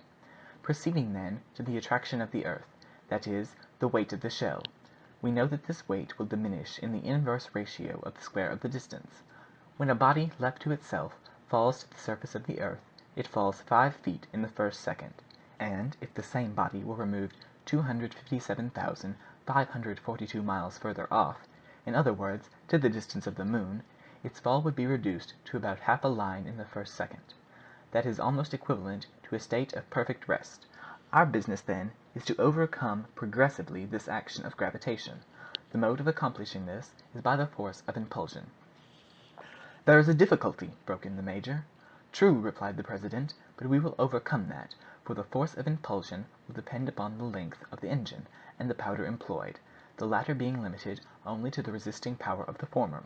Our business, then, to-day is with the dimensions of the cannon." "Now up to the present time," said Barbicane, "our longest guns have not exceeded 25 feet in length. We shall therefore astonish the world by the dimensions we shall be obliged to adopt. It must evidently be, then, a gun of great range, since the length of the piece will increase the detention of the gas accumulated behind the projectile, but there is no advantage in passing certain limitations." "Quite so," said the major. "What is the rule in such a case?" "Ordinarily, the length of a gun is 20 to 25 times the diameter of the shot, and its weight 235 to 240 that of the shot." "That is not enough!" cried J.T. Maston impetuously. "I agree with you, my good friend, and, in fact, following this proportion for a projectile 9 feet in diameter, weighing 30,000 pounds, the gun would only have a length of 225 feet and a weight of 7,200,000 pounds." "Ridiculous!" rejoined Maston. "As well take a pistol." "I think so too," replied Barbicane. "That is why I propose to quadruple that length, and to construct a gun of 900 feet." The general and the major offered some objections. Nevertheless, the proposition, actively supported by the secretary, was definitely adopted. "But," said Elphinstone, "what thickness must we give it?" "A thickness of 6 feet," replied Barbicane. "You surely don't think of mounting a mass like that upon a carriage?" asked the major. "It would be a superb idea, though," said Maston. "But impracticable," replied Barbicane. "No, I think of sinking this engine into the earth alone, binding it with hoops of wrought iron, and finally surrounding it with a thick mass of masonry of stone and cement. The piece once cast, it must be bored with great precision, so as to preclude any possible windage, so there will be no loss whatever of gas, and all the expansive force of the powder will be employed in the propulsion." "One simple question," said Elphinstone. "Is our gun to be rifled?" "No, certainly not," replied Barbicane. "We require an enormous initial velocity, and you are well aware that a shot quits a rifled gun less rapidly than it does a smooth-bore." "True," rejoined the major. The committee here adjourned for a few minutes to tea and sandwiches. On the discussion being renewed, "Gentlemen," said Barbicane, "we must now take into consideration the metal to be employed. Our cannon must be possessed of great tenacity, great hardness, be infusible by heat, indissoluble, and inoxidable by the corrosive action of acids." "There is no doubt about that," replied the major, "and as we shall have to employ an immense quantity of metal, we shall not be at a loss for choice." "Well, then," said Morgan, "I propose the best alloy hitherto known, which consists of 100 parts of copper, 12 of tin, and 6 of brass." "I admit," replied the president, "that this composition has yielded excellent results, but in the present case it would be too expensive and very difficult to work. I think, then, that we ought to adopt a material excellent in its way and low of price." "Such as cast iron?" "What is your advice, major?" "I quite agree with you," replied Elphinstone. "In fact," continued Barbicane, "cast iron costs 10 times less than bronze. It is easy to cast, it runs readily from the molds of sand, it is easy of manipulation, it is at once economical of money and of time. In addition, it is excellent as a material, and I will remember that during the war, at the siege of Atlanta, some iron guns fired 1,000 rounds at intervals of 20 minutes without injury." "Cast iron is very brittle, though," replied Morgan. "Yes, but it possesses great resistance. I will now ask our worthy secretary to to calculate the weight of a cast-iron gun with a bore of 9 feet and a thickness of 6 feet of metal." "In a moment," replied Maston; then, dashing off some algebraical formulae with marvelous facility, in a minute or two he declared the following result: "The cannon will weigh 68,040 tons, and at 2 cents a pound it will cost $2,510,701. Maston, the major, and the general regarded Barbicane with uneasy looks. "Well, gentlemen," replied the president, "I repeat what I said yesterday. Make yourselves easy. The millions will not be wanting." With this assurance of their president, the committee separated, after having fixed their third meeting for the following evening. Chapter 9. The Question of the Powders. There remained for consideration merely the question of powders. The public awaited with interest its final decision.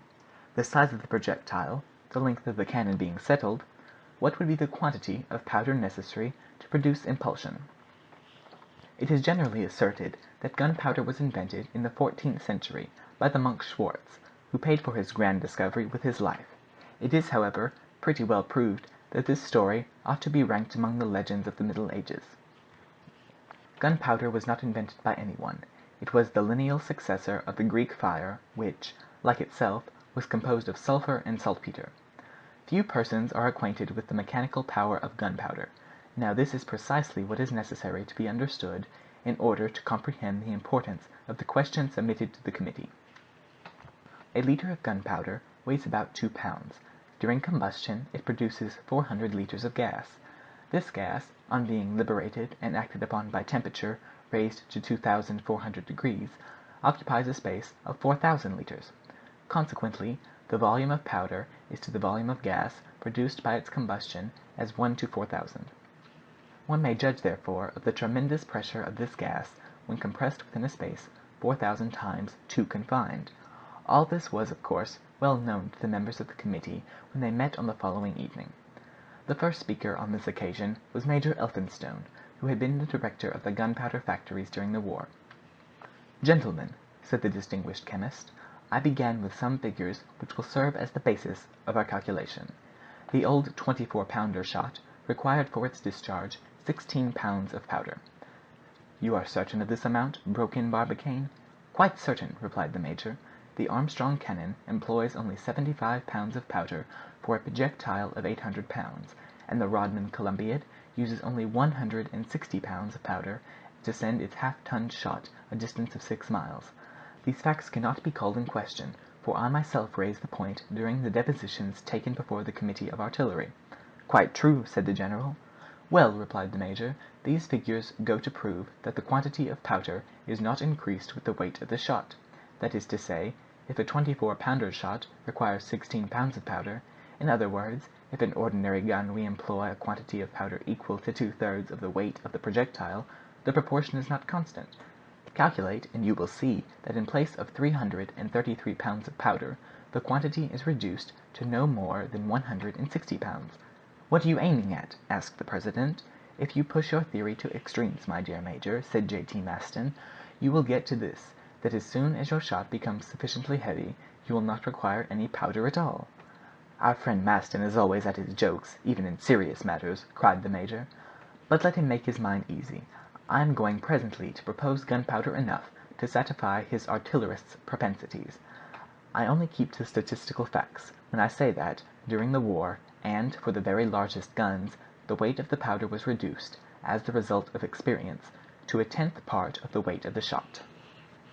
"Perfectly correct," said Morgan, "but before deciding the quantity of powder necessary to give the impulse, I think it would be as well—" "We shall have to employ a large-grained powder," continued the major. "Its combustion is more rapid than that of a small." "No doubt about that," replied Morgan, "but it is very destructive, and ends by enlarging the bore of the pieces." "Granted, but that which is injurious to a gun destined to be performed long service is not so to our Columbiad. We shall run no danger of explosion, and it is necessary that our powder should take fire instantly in order that its mechanical effect may be complete." "We must have," said Maston, "several touch-holes, so as to fire it at different points at the same time." "Certainly," replied Elphinstone, "but that will render the working of the piece more difficult. I return, then, to my large-grained powder, which removes these difficulties. In his Columbiad charges, Rodman employed a powder as large as chestnuts, made of willow charcoal, simply dried in cast-iron pans. This powder was hard and glittering, but left no trace upon the hand, contained hydrogen and oxygen in large proportion, took fire instantaneously, and, though very destructive, did not sensibly injure the mouthpiece. Up to this point, Barbicane had kept aloof from the discussion. He left the others to speak, while he himself listened. He had evidently got an idea. He now simply said, "Well, my friends, what quantity of powder do you propose?" The three members looked at one another. 200,000 pounds, at last said Morgan. 500,000, added the major. 800,000, screamed Maston. A moment of silence followed this triple proposal. It was at last broken by the president. "Gentlemen," he quietly said, "I start from this principle, that the resistance of a gun, constructed under the given conditions, is unlimited. I shall surprise our friend Maston, then, by stigmatizing his calculations as timid, and I propose to double his 800,000 pounds of powder." 1,600,000 pounds!" shouted Maston, leaping from his seat. "Just so.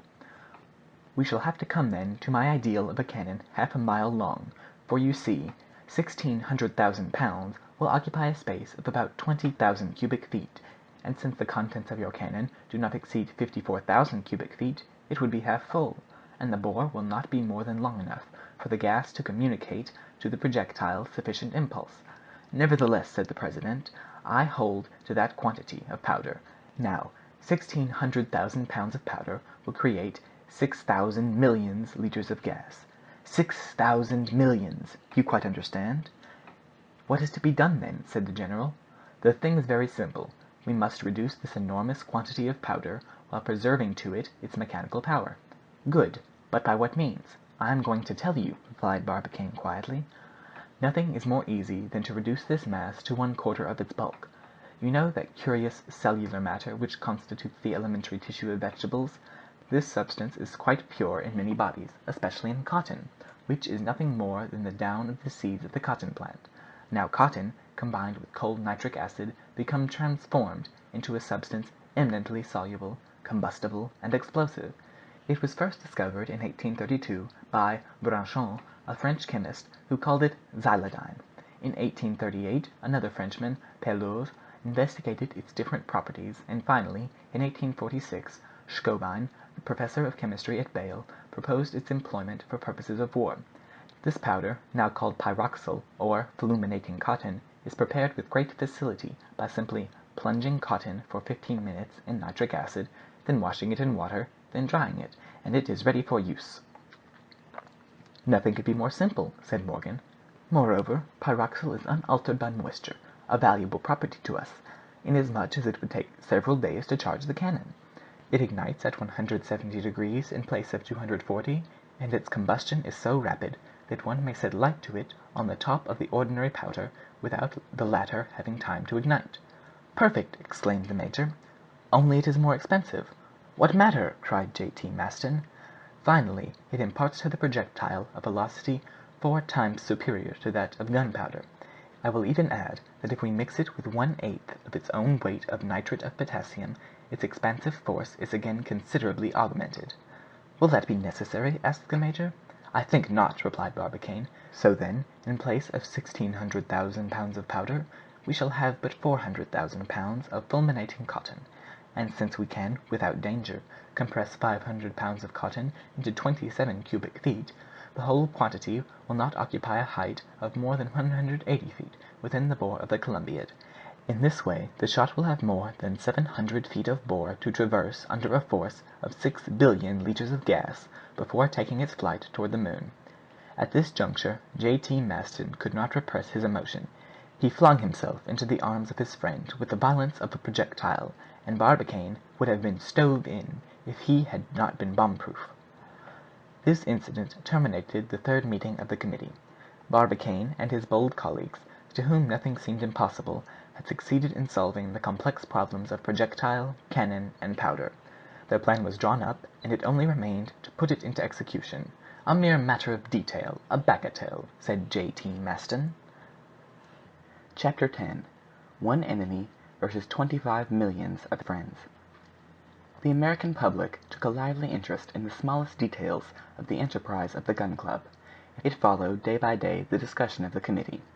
The most simple preparations for the great experiment, the questions of figures which it involved, the mechanical difficulties to be resolved, in one word, the entire plan of work, roused the popular excitement to the highest pitch. The purely scientific attraction was suddenly intensified by the following incident. We have seen what legions of admirers and friends Barbicane's project had rallied round its author. There was, however, one single individual alone in all the states of the Union who protested against the attempt of the Gun Club. He attacked it furiously on every opportunity, and human nature is such that Barbicane felt more keenly the opposition of that one man than he did the applause of all the others. He was well aware of the motive of this antipathy, the origin of this solitary enmity, the cause of its personality and old standing, and in what rivalry of self-love it had its rise. This persevering enemy the president of the Gun Club had never seen. Fortunate that it was so, for a meeting between the two men would certainly have been attended with serious consequences. This rival was a man of science, like Barbicane himself, of a fiery, daring, and violent disposition, a pure Yankee. His name was Captain Nicholl. He lived in Philadelphia. Most people are aware of the curious struggle which arose during the Federal War between the guns and armor of iron-plated ships. The result was the entire reconstruction of the navy of both the continents. As the one grew heavier, the other became thicker in proportion. The Merrimac, the Monitor, the Tennessee, and the Weehawken discharged enormous projectiles themselves, after having been armor-clad against the projectiles of the other. In fact, they did to others that which they would not they should do to them, that grand principle of immortality upon which rests the whole art of war. Now if Barbicane was a great founder of shot, Nicholl was a great forger of plates. The one cast night and day at Baltimore, the other forged day and night in Philadelphia. As soon as ever Barbicane invented a new shot, Nicholl invented a new plate. Each followed a current of ideas essentially opposed to the other. Happily for these citizens, so useful to their country, a distance of from 50 to 60 miles separated them from one another, and they had never yet met. Which of these inventors had the advantage over the other it was difficult to decide from the results obtained. By last accounts, however, it would seem that the armor plate would in the end have to give way to the shot. Nevertheless, there were competent judges who had their doubts on the point. At the last experiment, the cylindrico-conical projectiles of Barbicane struck like so many pins in the Nicholl plates. On that day the Philadelphia iron forger then believed himself victorious, and could not evince contempt enough for his rival. But when the other afterward substituted for conical shot simple 600-pound shells at very moderate velocity, the captain was obliged to give in. In fact, these projectiles knocked his best metal plate to shivers. Matters were at this stage, and victory seemed to rest with the shot, when the war came to an end on the very day when Nicholl had completed a new armor plate of wrought steel. It was a masterpiece of its kind, and bid defiance to all the projectiles of the world. The captain had it conveyed to the Polygon at Washington, challenging the president of the Gun Club to break it. Barbicane, peace having been declared, declined to try the experiment. Nicholl, now furious, offered to expose his plate to the shock of any shot, solid, hollow, round, or conical, refused by the president, who did not choose to compromise his latest success. Nicholl, disgusted by this obstinacy, tried to tempt Barbicane by offering him every chance. He proposed to fix the plate within 200 yards of the gun. Barbicane still obstinate in refusal. 100 yards? Not even 75? At 50 then, roared the captain through the newspapers. At 25 yards, and I'll stand behind. Barbicane returned for answer that, even if Captain Nicholl would be so good as to stand in front, he would not fire any more. Nicholl could not contain himself at this reply, threw out hints of cowardice, that a man who refused to fire a cannon shot was pretty near being afraid of it, that artillerists who fight at 6 miles distance are substituting mathematical formulae for individual courage. To these insinuations Barbicane returned no answer. Perhaps he never heard of them, so absorbed was he in the calculations for his great enterprise. When his famous communication was made to the Gun Club, the captain's wrath passed all bounds. With his intense jealousy was mingled a feeling of absolute impotence. How was he to invent anything to beat this 900 feet Columbiad? What armor plate could ever resist a projectile of 30,000 pounds weight? Overwhelmed at first under this violent shock, he by and by recovered himself, and resolved to crush the proposal by weight of his arguments. He then violently attacked the laborers of the Gun Club, published a number of letters in the newspapers, endeavored to prove Barbicane ignorant of the first principles of gunnery. He maintained that it was absolutely impossible to impress upon any body whatever a velocity of 12,000 yards per second, that, even with such a velocity, a projectile of such weight could not transcend the limits of the earth's atmosphere. Further still, even regarding the velocity to be acquired, and granting it to be sufficient, the shell could not resist the pressure of the gas developed by the ignition of 1,600,000 pounds of powder, and supposing it to resist that pressure, it would be less able to support that temperature. It would melt on quitting the Columbiad, and fall back in a red-hot shower upon the heads of the imprudent spectators. Barbicane continued his work without regarding these attacks. Nicholl then took up the question in its other aspects. Without touching upon its uselessness in all points of view, he regarded the experiment as fraught with extreme danger, both to the citizens who might sanction by their presence so reprehensible a spectacle, and also to the towns in the neighborhood of this deplorable cannon. He also observed that if the projectile did not succeed in reaching its destination, a result absolutely impossible, it must inevitably fall back upon the earth, and that the shock of such a mass, multiplied by the square of its velocity, would seriously endanger every point of the globe. Under the circumstances, therefore, and without interfering with the rights of free citizens, it was a case for the intervention of the government, which ought not to endanger the safety of all for the pleasure of one individual. In spite of all his arguments, however, Captain Nicholl remained alone in his opinion. Nobody listened to him, and he did not succeed in alienating a single admirer from the president of the Gun Club. The latter did not even take the pains to refute the arguments of his rival. Nicholl, driven into his last entrenchments, and not able to fight personally in the cause, resolved to fight with money. He published, therefore, in the Richmond Enquirer, a series of wagers, conceived in these terms, and on an increasing scale. Number 1, $1,000, that the necessary funds for the experiment of the Gun Club will not be forthcoming. Number 2, $2,000, that the operation of casting such a cannon of 900 feet is impracticable, and cannot possibly succeed. Number 3, $3,000, that it is impossible to load the Columbiad, and that the pyroxyle will take fire spontaneously under the pressure of the projectile. Number 4, $4,000, that the Columbiad will burst at the first fire. Number 5, $5,000, that the shot will not travel farther than 6 miles, and that it will fall back again a few seconds after its discharge. It was an important sum, therefore, which the captain risked in his invincible obstinacy. He had no less than $15,000 at stake. Notwithstanding the importance of the challenge, on the 19th of May he received a sealed packet containing the following superbly laconic reply: Baltimore, October 19. Done. Barbicane. Chapter 11. Florida and Texas. One question remained to be decided.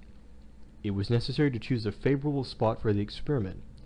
According to the advice of the Observatory of Cambridge, the gun must be fired perpendicularly to the plane of the horizon, that is to say, toward the zenith. Now the moon does not traverse the zenith except in places situated between 0 and 28 degrees of the latitude. It became, then, necessary to determine exactly that spot on the globe where the immense Columbiad should be cast. On the 20th of October, at a general meeting of the Gun Club, Barbicane produced a magnificent map of the United States. "Gentlemen," said he, in opening the discussion, "I presume that we are all agreed that this experiment cannot and ought not to be tried anywhere but within the limits of the soil of the Union. Now, by good fortune, certain frontiers of the United States extend downward as far as the 28th parallel of the north latitude. If you will cast your eye over this map, you will see that we have at our disposal the whole of the southern portion of Texas and Florida." It was finally agreed, then, that the Columbiad must be cast on the soil of either Texas or Florida. The result, however, of this decision was to create a rivalry entirely without precedent between the different towns of these two states. The 28th parallel, on reaching the American coast, traverses the peninsula of Florida, dividing it into two nearly equal portions. Then, plunging into the Gulf of Mexico, it subtends the arc formed by Alabama, Mississippi, and Louisiana. Then skirting Texas, off which it cuts an angle, it continues its course over Mexico, crosses the Sonora, Old California, and loses itself in the Pacific Ocean. It was, therefore, only those portions of Texas and Florida which were situated below this parallel which came within the prescribed conditions of latitude. Florida, in its southern part, reckons no cities of importance. It is simply studded with forts raised against the roving Indians. One solitary town, Tampa Town, was able to put in a claim in favor of its situation. In Texas, on the contrary, the towns are much more numerous and important. Corpus Christi in the county of Nueces, and all the cities situated on the Rio Bravo, Laredo, Carmelites, San Ignacio, the Webb, Rio Grande City of the Star, Edinburgh and Hidalgo, Santa Rita, El Panda, Brownsville, and the Cameron formed an imposing league against the pretensions of Florida. So, scarcely was the decision known when Texas and Floridan deputies arrived at Baltimore in an incredibly short space of time. From that very moment, President Barbicane and the influential members of the Gun Club were besieged day and night by formidable claims. If seven cities of Greece contended for the honor of having given birth to Homer, here were two entire states threatening to come to blows about the question of a cannon. The rival parties promenaded the streets with arms in their hands, and at every occasion of their meeting a collision was to be apprehended which might have been attended with disastrous results. Happily, the prudence and address of President Barbicane averted the danger. These personal demonstrations found a division in the newspapers of different states. The New York Herald and the Tribune supported Texas, while the Times and the American Review espoused the cause of Floridan deputies. The members of the Gun Club could not decide to which to give the preference. Texas produced its array of 26 counties. Florida replied that 12 counties were better than 26 in a country only 1/6 part of the size. Texas plumed itself upon its 330,000 natives. Florida, with a far smaller territory, boasts of being much more densely populated with 56,000. The Texas, though the columns of the Herald claimed that some regard should be had to a state which grew the best cotton in all America, produced the best green oak for service of the Navy, and contained the finest oil, besides iron mines, in which the yield was 50% of pure metal. To this, the American Review replied that the soil of Florida, although not equally rich, afforded the best conditions for the molding and casting of the Columbiad, consisting as it did of sand and argillaceous earth. That may be all very well, replied the Texans, but you must first get to this country. Now, with the communications with Florida are difficult, while the coast of Texas offers the Bay of Galveston, which produces a circumference of 14 leagues and is capable of containing the navies of the entire world. A pretty notion truly, replied the papers of interest of Florida, that of Galveston Bay below the 29th parallel. Have we not got the Bay of Espiritu Santo, opening precisely upon the 28th degree, and by which ships can reach Tampa Town by direct route? A fine bay, half choked with sand. Choke yourselves, returned the others. Thus the war went on for several days, when Florida endeavored to draw her adversary away from the fresh ground, and one morning the Times hinted that, the enterprise being essentially American, it ought not to be attempted upon other than purely American territory. To these words Texas retorted, America, are we not so much as you? Were not Texas and Florida both incorporated into the Union in 1845? Undoubtedly, replied the Times, but we have belonged to the Americans ever since 1820. Yes, returned the Tribune, after having been Spaniards or English for 200 years, you were sold to the United States for $5 million. Well, and why we need blush for that? Was not Louisiana bought from Napoleon in 1803 at the price of $16 million? Scandalous, roared the Texas deputies. A wretched little strip of country like Florida to dare to compare itself to Texas, who in place of selling herself asserted her own independence, drove out the Mexicans on March 2nd, 1846, and declared herself a federal republic after a victory gained by Samuel Houston on the banks of San Jacinto over the troops of Santa Anna, a country, in fine, which voluntarily annexed itself to the United States of America. Yes, it was afraid of the Mexicans, replied Florida. Afraid? From this moment the state of things became intolerable. A sanguinary encounter seemed daily imminent between the two parties of the streets of Baltimore. It became necessary to keep an eye upon the deputies. President Barbicane knew not which way to look. Notes, documents, letters full of menaces showered down upon his house. Which side ought he to take? As regarded the appropriation of soil, the facility of communication, the rapidity of transport, the claims of both states were evenly balanced. As for political prepossessions, they had nothing to do with the question. This deadlock had existed for some little time, when Barbicane resolved to get rid of it all at once. He called a meeting of his colleagues, and laid before them a proposition which, it will be seen, was profoundly sagacious. On carefully considering, he said, what is going on now between Florida and Texas, it is clear that the same difficulties will recur with all the towns of the favored state. The rivalry will descend from state to city, and so on downward. Now Texas possesses 11 towns within the prescribed conditions, which will further dispute the honor and create us new enemies, while Florida has only one. I go in, therefore, for Florida and Tampa Town. This decision, on being made known, utterly crushed the Texan deputies. Seized with an indescribable fury, they addressed the threatening letters to different members of the Gun Club by name. The magistrates had but one course to take, and they took it. They chartered a special train, forced the Texans into whether they would or not, and then quitted the city with a speed of 30 miles an hour. Quickly, however, as they were dispatched, they found time to hurl one last and bitter sarcasm at their adversaries. Alluding to the extent of Florida, a mere peninsula confined between two seas, they pretended that it would never sustain the shock of the discharge, and that it would bust up at the very first shot. Very well, let it bust up, replied the Floridans, with a brevity of the days of ancient Sparta. Chapter 12. Urbi et Orbi. The astronomical, mechanical, and topographical difficulties resolved, finally came the question of finance. The sum required was far too great for any individual, or even any single state, to provide the requisite millions. President Barbicane undertook, despite of the matter being a purely American affair, to render it one of universal interest, and to request the financial co-operation of all peoples. It was, he maintained, the right and duty of the whole earth to interfere in the affairs of its satellite. The subscription, opened at Baltimore, extended properly to the whole world. Urbi et Orbi.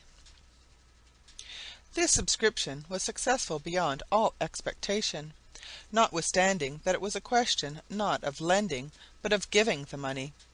It was a purely disinterested operation in the strictest sense of the term, and offered not the slightest chance of profit. The effect, however, of Barbicane's communication was not confined to the frontiers of the United States.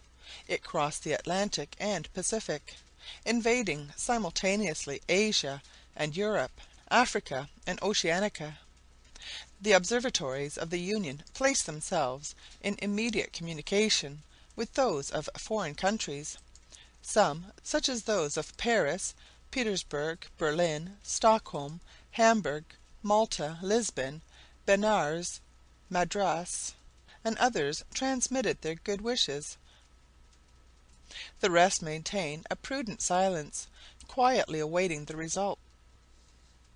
As for the observatory at Greenwich, seconded, as it was, by the 22 astronomical establishments of Great Britain, it spoke plainly enough. It boldly denied the possibility of success, and pronounced in favor of the theories of Captain Nicholl. But this was nothing more than mere English jealousy. On the 8th of October, President Barbicane published a manifesto full of enthusiasm, in which he made an appeal to all persons of good will upon the face of the earth. This document, translated into all languages, met with immense success. Subscription lists were opened in all the principal cities of the Union, with a central office at the Baltimore Bank, 9 Baltimore Street. In addition, subscriptions were received at the following banks in the different states of the two continents: at Vienna, with S.M. de Rothschild; at Petersburg, Stieglitz and Company; at Paris, the Credit Mobilier; at Stockholm, Tottie and Arfjerdson; at London, N.M. Rothschild and Son; at Turin, Ardouin and Company; at Berlin, Mendelssohn; at Geneva, Lombard, Odier and Company; at Constantinople, the Ottoman Bank; at Brussels, J. Lambert; at Madrid, Daniel Weiswiller; at Amsterdam, Netherlands Credit Company; at Rome, Torlonia and Company; at Lisbon, Lessenes; at Copenhagen, Private Bank; at Rio de Janeiro, Private Bank; at Montevideo, Private Bank; at Valparaiso and Lima, Thomas Lachambre and Company; at Mexico, Martin Daran and Company. 3 days after the manifesto of President Barbicane, $4,000,000 were paid into the different towns of the Union. With such a balance the Gun Club might begin operations at once. But some days later, advices were received to the effect that foreign subscriptions were being eagerly taken up. Certain countries distinguished themselves by their liberality; others untied their purse strings with less facility, a matter of temperament. Figures are, however, more eloquent than words, and here is the official statement of the sums which were paid in to the credit of the Gun Club at the close of the subscription. Russia paid in as her contingent the enormous sum of 368,733 rubles. No one need be surprised at this who bears in mind the scientific taste of the Russians, and the impetus which they have given to astronomical studies, thanks to their numerous observatories. France began deriding the pretensions of the Americans. The moon served as a pretext for 1,000 stale puns and a score of ballads, in which bad taste contested the palm with ignorance. But as formerly the French paid before signing, so now they paid after having had their laugh, and they subscribed for a sum of 1,253,930 francs. At that price they had a right to enjoy themselves a little. Austria showed herself generous in the midst of her financial crisis. Her public contributions amounted to the sum of 216,000 florins, a perfect godsend. 52,000 rix-dollars were the remittance of Sweden and Norway. The amount is large for the country, but it would undoubtedly have been considerably increased had the subscription been opened in Christiania simultaneously with that at Stockholm. For some reason or other the Norwegians do not like to send their money to Sweden. Prussia, by a remittance of 250,000 thalers, testified her high approval of the enterprise. Turkey behaved generously, but she had a personal interest in the matter. The moon, in fact, regulates the cycle of her years and her fast of Ramadan. She could not do less than give 1,372,640 piastres, and she gave them with an eagerness which denoted, however, some pressure on the part of the government. Belgium distinguished herself among the second-rate states by a grant of 513,000 francs, about 2 centimes per head of her population. Holland and her colonies interested themselves to the extent of 110,000 florins, only demanding an allowance of 5% discount for paying ready money. Denmark, a little contracted in territory, gave nevertheless 9,000 ducats, proving her love for scientific experiments. The Germanic Confederation pledged itself to 34,285 florins. It was impossible to ask for more; besides, they would not have given it. Though very much crippled, Italy found 200,000 lire in the pockets of her people. If she had had Venetia she would have done better, but she had not. The States of the Church thought that they could not send less than 7,040 Roman crowns, and Portugal carried her devotion to science as far as 30,000 cruzados. It was the widow's mite, 86 piastres, but self-constituted empires are always rather short of money. 257 francs. This was the modest contribution of Switzerland to the American work. One must freely admit that she did not see the practical side of the matter. It did not seem to her that the mere dispatch of a shot to the moon could possibly establish any relation of affairs with her, and it did not seem prudent to her to embark her capital in so hazardous an enterprise. After all, perhaps she was right. As to Spain, she could not scrape together more than 110 reals. She gave as an excuse that she had her railways to finish. The truth is that science is not favourably regarded in that country. It is still in a backward state, and moreover, certain Spaniards, not by any means the least educated, did not form a correct estimate of the bulk of the projectile compared with that of the moon. They feared that it would disturb the established order of things. In that case it were better to keep aloof, which they did to the tune of some reals. There remained but England, and we know the contemptuous antipathy with which she received Barbicane's proposition.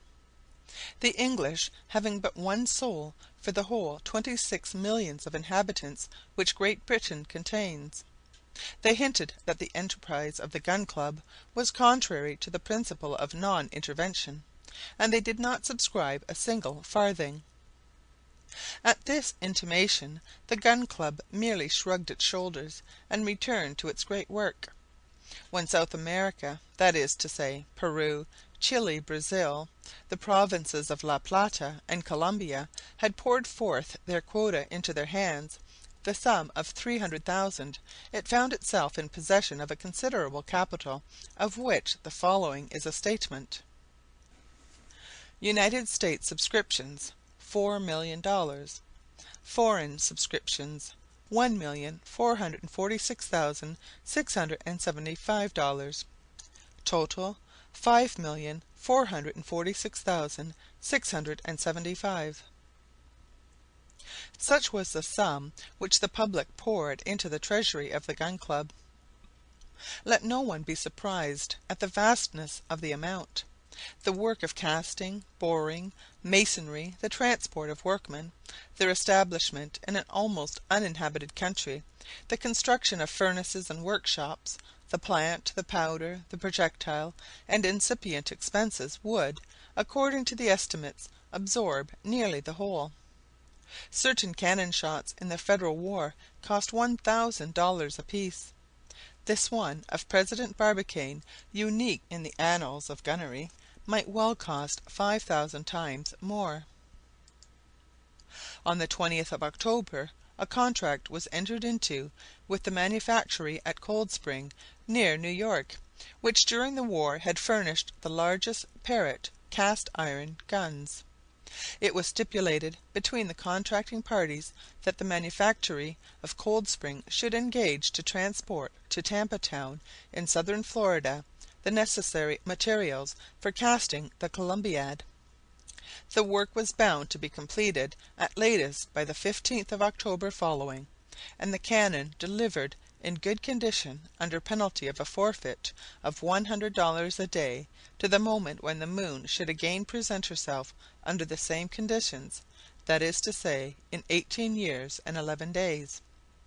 The engagement of the workmen, their pay, and all the necessary details of the work devolved upon the Cold Spring Company. This contract, executed in duplicate, was signed by Barbicane, president of the Gun Club, of the one part, and T. Murchison, director of the Cold Spring manufactory, of the other, who thus executed the deed on behalf of their respective principals. Chapter 13. Stones Hill. When the decision was arrived at by the Gun Club to the disparagement of Texas, everyone in America, where reading is a universal acquirement, set to work to study the geography of Florida. Never before had there been such a sale for works like Bertram's Travels in Florida, Roman's Natural History of East and West Florida, William's Territory of Florida, and Cleland on the Cultivation of the Sugar cane in Florida. It became necessary to issue fresh editions of these works. Barbicane had something better to do than to read. He desired to see things with his own eyes, and to mark the exact position of the proposed gun. So, without a moment's loss of time, he placed at the disposal of the Cambridge Observatory the funds necessary for the construction of a telescope, and entered into negotiations with the house of Bradwell and Company, of Albany, for the construction of an aluminum projectile of the required size. He then quitted Baltimore, accompanied by J.T. Maston, Major Elphinstone, and the manager of the Cold Spring factory. On the following day the four fellow travelers arrived at New Orleans. There they immediately embarked on board the Tampico, a despatch boat belonging to the Federal Navy, which the government had placed at their disposal, and, getting up steam, the banks of Louisiana speedily disappeared from sight. The passage was long. 2 days after starting, the Tampico, having made 480 miles, came in sight of the coast of Florida. On a nearer approach, Barbicane found himself in view of a low, flat country of somewhat barren aspect. After coasting along a series of creeks abounding in lobsters and oysters, the Tampico entered the Bay of Espiritu Santo, where she finally anchored in a small natural harbor formed by the embouchure of the river Hillsborough at 7 p.m. on the 22nd of October. Our four passengers disembarked at once. "Gentlemen," said Barbicane, "we have no time to lose. Tomorrow we must obtain horses and proceed to reconnoiter the country." Barbicane had scarcely set his foot on shore when 3,000 of the inhabitants of Tampa Town came forth to meet him, an honor due to the president, who had signalized their country by his choice. Declining, however, every kind of ovation, Barbicane ensconced himself in a room of the Franklin Hotel. On the morrow, some of the small horses of the Spanish breed, full of vigor and of fire, stood snorting under his windows, but instead of 4 steeds, here were 50, together with their riders.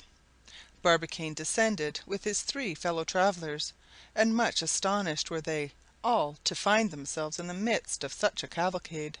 He remarked that every horseman carried a carbine slug across his shoulder and pistols in his holsters. On expressing his surprise at these preparations, he was speedily enlightened by a young Floridian, who quietly said, "Sir, there are Seminoles there."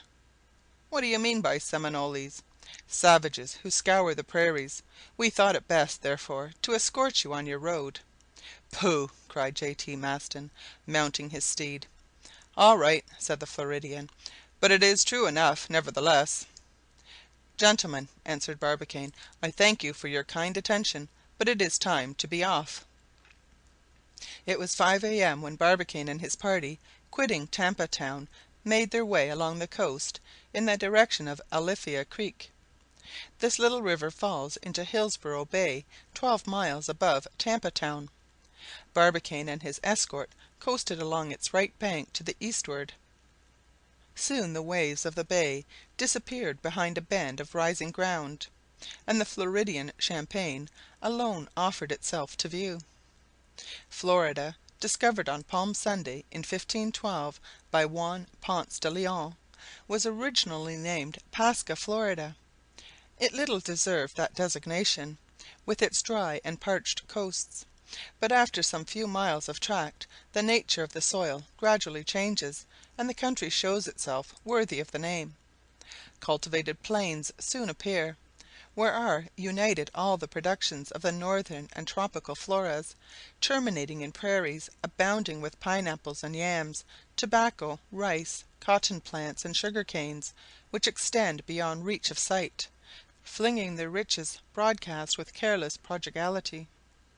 Barbicane appeared highly pleased on observing the progressive elevation of the land, and in answer to a question of J.T. Maston replied, "My worthy friend, we cannot do better than sink our Columbiad into these high grounds." "To get nearer the moon, perhaps," said the secretary of the Gun Club. "Not exactly," replied Barbicane, smiling. "Do you not see that among these elevated plateaus we shall have a much easier work of it? No struggles with the water springs, which will save us long expensive tubings, and we shall be working in daylight instead of down a deep and narrow well. Our business, then, is to open our trenches upon the ground some hundreds of yards above the level of the sea." "You are right, sir," struck in Murchison, the engineer, "and if I mistake not, we shall ere long find a suitable spot for our purpose." "I wish we were at the first stroke of the pickaxe," said the president. "And I wish we were at the last," cried J.T. Maston. About 10 a.m. the little band had crossed a dozen miles. To fertile plains succeeded a region of forests, their perfumes of the most varied kinds mingled together in tropical profusion. These almost impenetrable forests were composed of pomegranates, orange trees, citrons, figs, olives, apricots, bananas, huge vines whose blossoms and fruits rivaled each other in color and perfume. Beneath the odorous shade of these magnificent trees fluttered and warbled a little world of brilliantly plumaged birds. J.T. Maston and the Major could not repress their admiration on finding themselves in the presence of the glorious beauties of this wealth of nature. President Barbicane, however, less sensitive to these wonders, was in haste to press forward. The very luxuriance of the country was displeasing to him. They hastened onward, therefore, and were compelled to ford several rivers, not without danger, for they were infested with huge alligators from 15 to 18 feet long. Maston courageously menaced them with his steel hook, but he only succeeded in frightening some pelicans and teal, while tall flamingoes stared stupidly at the party. At length these denizens of the swamps disappeared in their turn. Smaller trees became thinly scattered among less dense thickets. A few isolated groups detached in the midst of endless plains over which ranged herds of startled deer. "At last!" cried Barbicane, rising in his stirrups, "here we are at the region of pines." "Yes, and of savages too," replied the Major.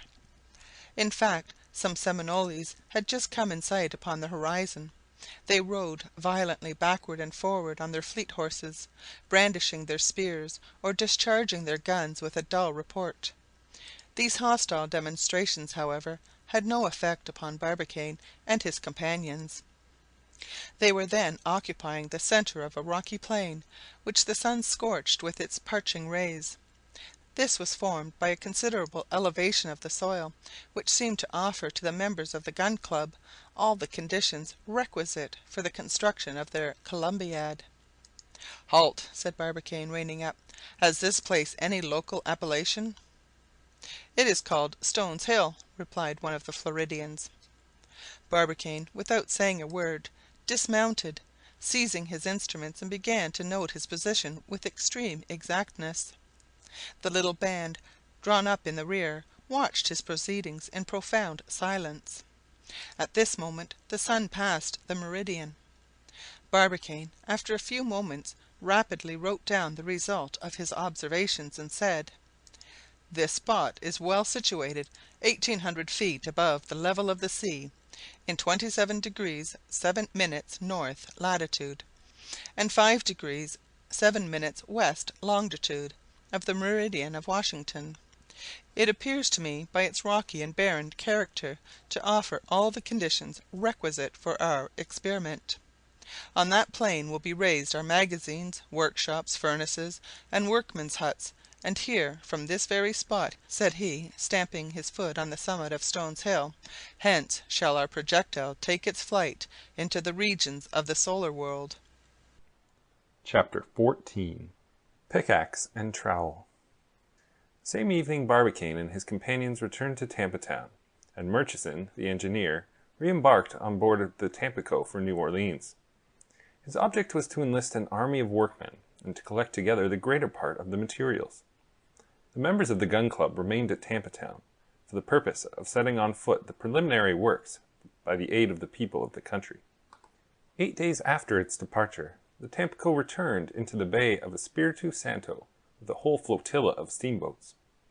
Murchison had succeeded in assembling together 1,500 artisans. Attracted by the high pay and considerable bounties offered by the gun club, he had enlisted a choice legion of stokers, iron founders, lime burners, miners, brickmakers, and artisans of every trade, without distinction of color. As many of these people brought their families with them, their departure resembled a perfect emigration.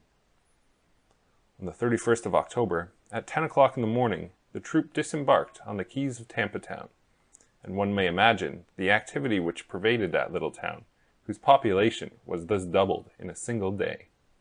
During the first few days, they were busy discharging the cargo brought by the flotilla, the machines and the rations, as well as a large number of huts constructed of iron plates, separately pieced and numbered. At the same period, Barbicane laid the first sleepers of a railway 15 miles in length, intended to unite Stones Hill with Tampa Town. On the 1st of November, Barbicane quitted Tampa Town with a detachment of workmen, and on the following day the whole town of huts was erected around Stones Hill.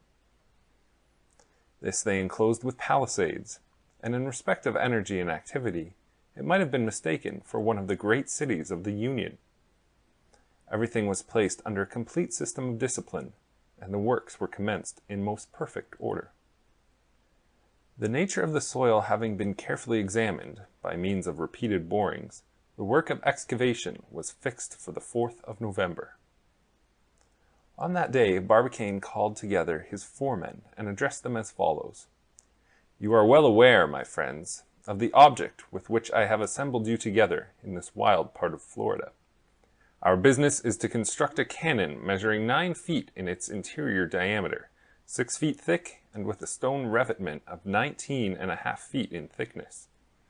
We have, therefore, a well of 60 feet in diameter to dig down to a depth of 900 feet. This great work must be completed within 8 months, so that you have 2,543,400 cubic feet of earth to excavate in 255 days. That is to say, in round numbers, 2,000 cubic feet per day.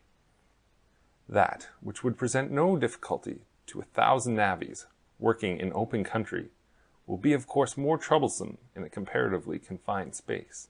However, the thing must be done, and I reckon for its accomplishment upon your courage as much as upon your skill."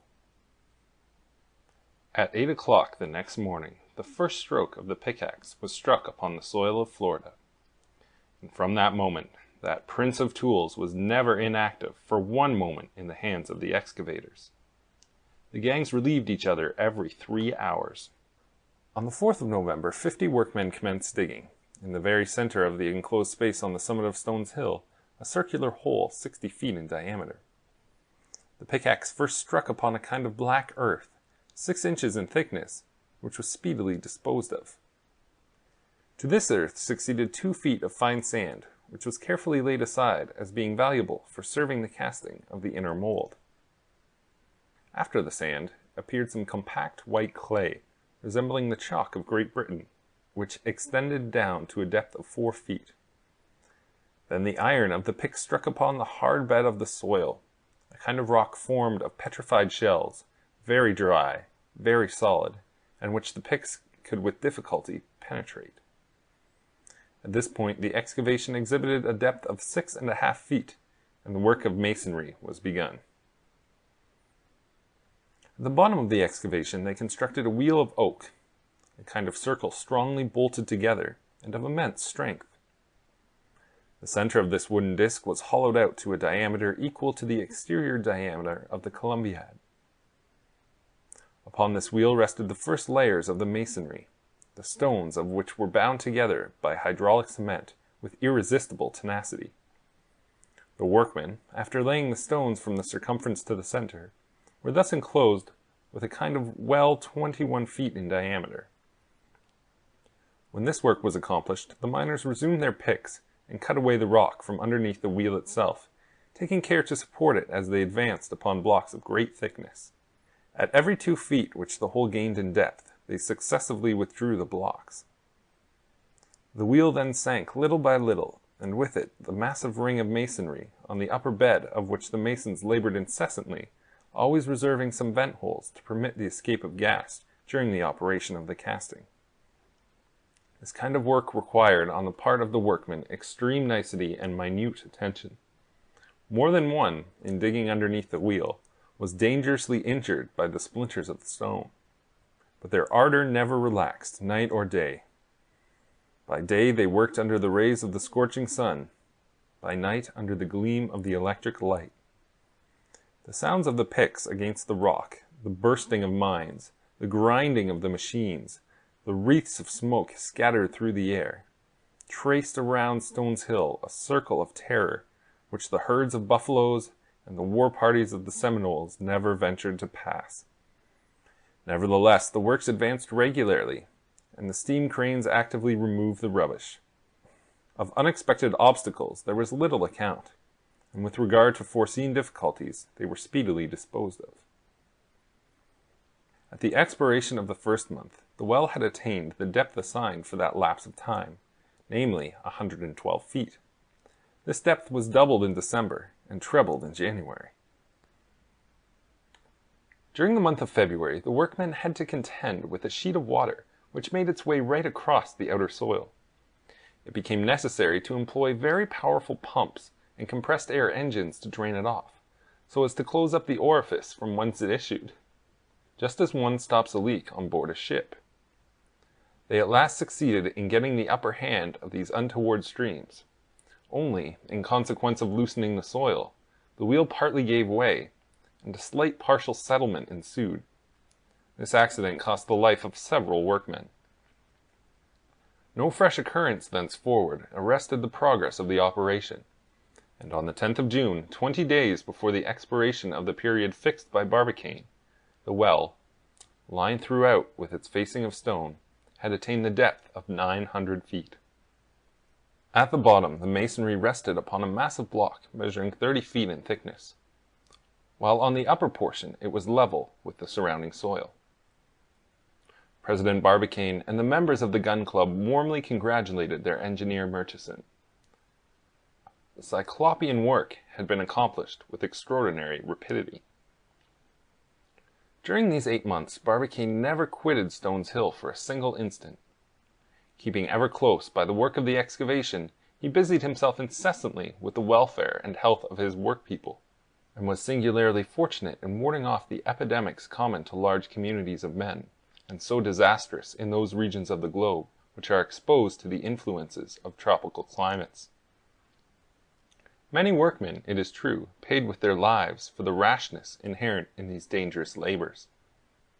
But these mishaps are impossible to be avoided, and they are classed among the details with which the Americans trouble themselves but little. They have in fact more regard for human nature in general than for the individual in particular. Nevertheless, Barbicane professed opposite principles to these, and put them in force at every opportunity.